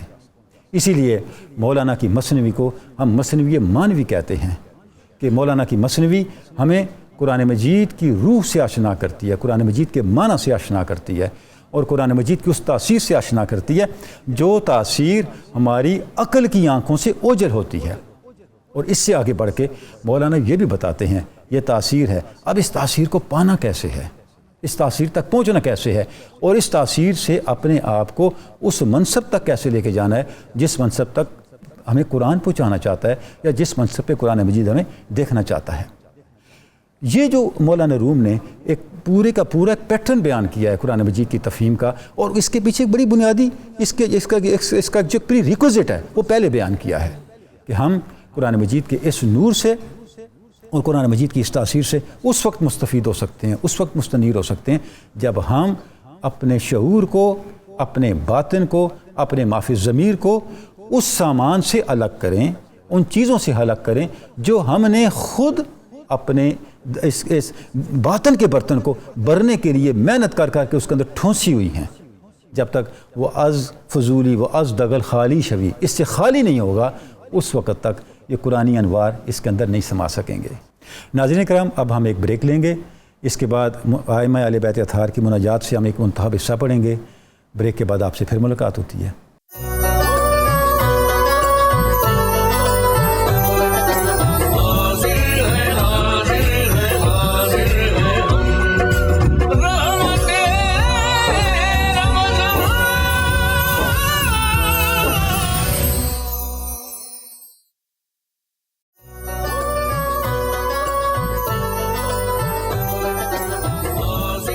ویلکم بیک ناظرین کرام، 92 نیوز چینل کی رحمت رمضان ٹرانسمیشن میں آپ کو ایک بار پھر خوش آمدید کہتے ہیں. اب وقت ہوا ہے ائمہ اہل بیت اطہار کی مناجات میں سے منتخب حصہ پڑھنے کا. ناظرین کرام، آج ہم حضرت امام زین العابدین سید الساجدین کی ایک مناجات سے ایک منتخب حصہ پڑھیں گے، جس سے ہمارے سامنے اس تعلق بندگی کی کئی جہتیں آئیں گی جن جہتوں سے ہم اپنی ذات کی ان کمیوں کا، ان خامیوں کا ازالہ کر سکتے ہیں جو ہمیں بارگاہ رب العزت میں قریب کرنے کے راستے میں حائل ہیں. وہ خامیاں جو بندے کو اللہ کے قریب نہیں ہونے دیتی، وہ خامیاں ہائی لائٹ ہو جاتی ہیں جب ہم بندگان خدا کے ان خوبیوں اور ان محاسن کو پیش نظر رکھتے ہیں جنہوں نے انہیں اللہ رب العزت کی بارگاہ کے قریب کیا ہے. امام زین العابدین جو عبادتوں کی اور سجدوں کی زینت ہیں، ان کی زبان مبارک سے نکلا ہوا ایک ایک کلمہ ہمارے لیے قرب بارگاہ خداوند کے لیے سامان ہدایت رکھتا ہے. ایک مینارہ نور اور ایک چراغ ہے جس کی روشنی میں ہم اپنے اس بندگی کے سفر کو اللہ رب العزت کی بارگاہ کی دوریوں کے بجائے اللہ رب العزت کی بارگاہ کے قرب میں بدل سکتے ہیں. ناظرین کرام، منتخب حصہ پڑھنے کی سعادت حاصل کرتے ہیں. بسم اللہ الرحمن الرحیم. الہی ان کان کل زادی فی المسیر الیک. ہے میرے اللہ، اگر تیری طرف چلنے میں، تیری طرف آنے میں، تیری طرف سفر کرنے میں میرے پاس زاد راہ کم ہو، فلقد حسن ظنی بالتوکل علیک. تو اے میرے اللہ، اس زاد راہ کی کمی کو میں نے تیری ذات پاک پر توکل اور تیری عطاؤں سے حسن ظن کے ذریعے پورا کیا ہے. وَإِنْ كَانَ جُرْمِي قَدْ أَخَافَنِي مِنْ عُقُوبَتِكَ. اے میرے اللہ، اگر میرے گناہوں نے، میری کوتاہیوں نے مجھے تیرے عذاب سے خوف زدہ کر دیا ہے، فَإِنَّ رَجَائِي قَدْ أَشْعَرَنِي بِالْأَمْنِ مِنْ نِقْمَتِكَ. تو میری طاقت یہ ہے، میری قوت یہ ہے کہ تیرے عذاب سے امن اور مغفرت کی اطلاع نے میری امیدوں کو تیری ذات پاک کے ساتھ بہت بڑھا دیا ہے. وَإِنْ كَانَ ذَنْبِي قَدْ أَرَّضَنِي إِلَيْكَ بِكَ. اے اللہ، اگر میرے گناہوں نے تیری گرفت کے لیے مجھے سزاوار ٹھہرا دیا ہے، فَقَدْ آذَنَنِي حُسْنُ ثِقَتِي بِثَوَابِكَ. تو اے میرے اللہ، تیری بارگاہ سے اجر عطا ہونے کی اطلاع نے میرے اعتماد کو اور زیادہ تقویت اور زیادہ حسن عطا کر دیا ہے. وَإِنْ أَنَامَتْنِي الْغَفْلَةُ عَنِ الْإِسْتِعْدَادِ لِلِقَائِكَ. اے میرے اللہ، اگر تیرے لقاء، تیرے قرب، تیری ملاقات کی استعداد سے مجھے غفلت نے محروم کیا ہے، تو فقد نبہتنی المعرفۃ بکرمک وآلائک. تو اس غفلت سے بیداری مجھے عطا ہو گئی ہے جب مجھے تیرے کرم اور تیری عطاؤں کی اطلاع اور معرفت ملی ہے. وَإِنْ أَوْحَشَ مَا بَيْنِي وَبَيْنَكَ فَرْطُ الْإِسْيَانِ وَالطُّغْيَانِ. اے میرے اللہ، اگر تیری ذات پاک اور میرے درمیان گناہوں، کوتاہیوں کی زیادتی نے مجھے دوری اور وحشت میں مبتلا کر دیا ہے، فقد آنسنی بشر الغفران و رضوان. تو اے میرے اللہ، تیری طرف سے غفران اور رضوان، مغفرت اور رضا کی بشارتوں نے مجھے تیرے ساتھ ایسا مانوس کر دیا ہے کہ تیرے علاوہ اب میں کسی کو اپنا سہارا نہیں سمجھتا. ناظرین، یہاں ہم دیکھتے ہیں کہ حضرت امام زین العابدین جب اللہ رب العزت کی بارگاہ میں اپنی التجائیں پیش کر رہے ہیں، اپنی گزارشات پیش کر رہے ہیں، تو جو بندے کے اندر کمی ہو سکتی ہے اس کا ازالہ کیسے ہونا ہے، امام زین العابدین اس کی طرف بھی اشارہ فرماتے جا رہے ہیں۔ صرف اشارہ نہیں فرما رہے بلکہ اس کا تدارک، اس کا ازالہ، اس کمی اس خامی کا ازالہ جس طریقے سے کرتے ہیں، جس زاد راہ سے کرتے ہیں، وہ براہ راست اللہ رب العزت کی کتاب کلام اللہ قرآن مجید سے لے رہے ہیں۔ اس کے بعد فرماتے ہیں اسألک بسبحات وجہک و بانوار قدسک، اے اللہ میں تیرے انوار کی پاکیزگی، تیرے انوار کی قدسیت کے توسل سے تیری بارگاہ میں سوال کرتا ہوں، وابتہل الیک بعواطف رحمتک ولطائف برک، اے میرے اللہ میں تیری بارگاہ میں آہذاری کرتا ہوں تیری رحمت کی نرمی، تیرے احسان کی لطافت کا سوال کرنے کے لیے۔ ان تحقق ظنی بما اؤملہ من جزیل اکرامک، اے میرے اللہ تیری بڑی بڑی عطائیں اور اکرام کی امید رکھتے ہوئے تیری بارگاہ میں سوال کرتا ہوں کہ تیرے ساتھ جو میرا ظن ہے، جو میرا یقین ہے، جو خیال ہے، اسے حقیقت میں بدل دے۔ وجمیل انعامک فی القربى منک وزلفى لدیک، اے میرے اللہ اپنے قرب اور اپنی نزدیکی کے جو حسین و جمیل انعامات ہیں مجھے ان انعامات سے نواز دے۔ وتمتع بالنظر الیک، اے میرے اللہ مجھے اپنی بارگاہ سے دور نہ رکھنا، مجھے اپنے مشاہدے سے، اپنے لقاء سے متمتع فرمانا، عطایاب فرمانا۔ وہا انا متعرض لنفحات روحک و عطفک، اے میرے اللہ میں تیری رحمت، تیری شفقت، تیری عطاؤں کے جو جھونکے ہیں، ہوائیں ہیں، ان کے لیے امیدوار بنا بیٹھا ہوں۔ منتاجع غیث جودک و لطفک، اے میرے اللہ تیرے جود و لطف، تیری سخاوت، تیری عطائیں اور عنایات میں ان کا طلبگار ہوں۔ فارم من سخطک الی رضاک، اے میرے اللہ تیری ناراضی سے تیری رضا کی طرف دوڑ کے آنے والا ہوں۔ ہارب منک الیک، اے میرے اللہ جب مجھے تیری بارگاہ کی گرفت کا اندیشہ ہوتا ہے تو میں دور بھاگتا ہوں، لیکن جب تیرے کرم کے علاوہ کوئی کرم نظر ہی نہیں آتا تو پھر تیری طرف بھاگتا ہوں۔ اے میرے اللہ راجن احسن ما لدیک، مجھے تیری بارگاہ سے حسن اجر کی امید ہے۔ مؤول علی مواہبک، اے اللہ میں تیری عطاؤں پہ بھروسہ اور اعتماد کرنے والا ہوں۔ مفتقر الی رعایتک، اے میرے اللہ میں تیری عطاؤں اور تیرے حسن سلوک کا فقیر ہوں۔ الہی ما بدأت بہ من فضلک فتممہ، اے اللہ تو نے جو فضل کرنا مجھ پہ شروع کیا ہے اسے درجہ اتمام اور درجہ کمال تک پہنچا دینا۔ وما وہبت لی من کرمک فلا تسلبہ، اے اللہ تو نے مجھے جو کرم عطا کیا ہے اسے ختم نہ کرنا، اس سے مجھے محروم نہ کرنا۔ وما سترتہ علی بحلمک فلا تہتکہ، اے میرے اللہ تو نے اپنے حلم، اپنی نرمی، اپنے کرم سے میری جن خطاؤں کی پردہ پوشی فرمائی ہے انہیں خلق خدا کے سامنے فاش نہ کرنا۔ وما علمتہ من کبیہ فعلی فاغفرہ، اے اللہ مجھ سے جو اچھے اعمال نہ ہو سکے ان کے حوالے سے مجھے مغفرت عطا فرمانا۔ الہی استشفعت بک الیک، اے میرے اللہ میں ساری سفارشیں تجھ سے لے کے تیری بارگاہ میں آ رہا ہوں۔ واستجرت بک منک، اے اللہ میں تیری پناہ چاہتا ہوں، تیری بارگاہ میں لوٹتا ہوں۔ آتیتک طامعا فی احسانک، اے میرے اللہ تیرے احسانات کی طمع لے کے تیری بارگاہ میں حاضر ہو رہا ہوں۔ راغبا فی امتنانک، اے میرے اللہ تیرے عنایات، تیرے احسانات ان کی امید، ان کی رغبت رکھتا ہوں۔ مستسقیا وابل طولک، اے میرے اللہ تیری طویل عطائیں جو مجھ پہ ہوں ان کی پیاس رکھتا ہوں۔ مستمطرا رفدک ملتمسا ثنیہ خیرات من عندک، اے اللہ میں تیرے بارگاہ سے برسنے والے جو کرم کے بادل ہیں، خیرات کے بادل ہیں، ان کی عطاؤں کا سوال کرتا ہوں۔ وافدا الی حضرت جمالک، اے اللہ تیرے حسن و جمال کے سامنے پیش ہوں۔ مریدا وجہ کا، تیرے دیدار کا ارادہ رکھتا ہوں۔ تارکم بابک، تیرے دروازے پہ دستک دے رہا ہوں۔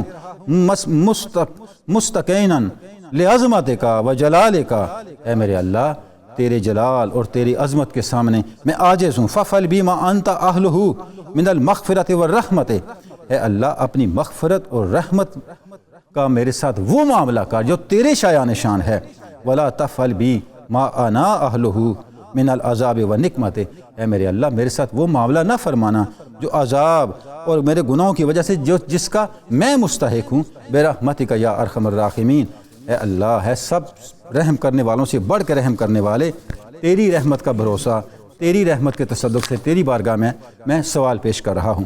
ناظرین کرام، ہم دیکھ رہے ہیں کہ اس مناجات کے اندر حضرت سید الساجدین امام زین العابدین کس انداز کے ساتھ اللہ رب العزت کی بارگاہ میں خوف و رجا کے دو پروں کے ساتھ پرواز کرتے ہوئے جو اللہ رب العزت کی بارگاہ کی دوریاں ہیں ان کو قرب میں بدل رہے ہیں، اور ہمارے لیے ایک راہ عمل متعین فرما رہے ہیں کہ ہم نے اپنی بندگی کو، اللہ رب العزت کے ساتھ تعلق بندگی کو کن خطوط پہ استوار کرنا ہے، ہماری اپروچ کیا ہونی چاہیے، ہماری سوچ کیا ہونی چاہیے، ہمارا رویہ کیا ہونا چاہیے۔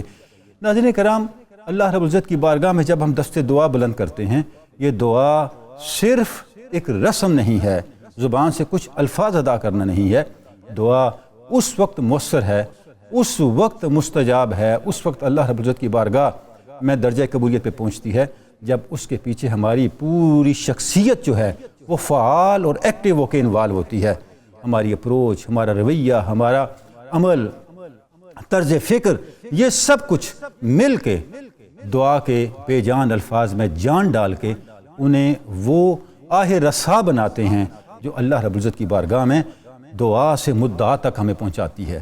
ناظرین کرام، یہ جو طریق ہے بات کرنے کا، اللہ رب العزت کی بارگاہ میں گزارشات پیش کرنے کا، جہاں شروع سے ہی حضرت امام زین العابدین یہ فرما رہے ہیں کہ اے میرے اللہ اگر تیری راہ میں سفر کرتے ہوئے میں زاد راہ کی کمی کا شکار ہوں تو پریشانی کیا، میں نے تو تیرے توکل کو اپنا سہارا بنا رکھا ہے۔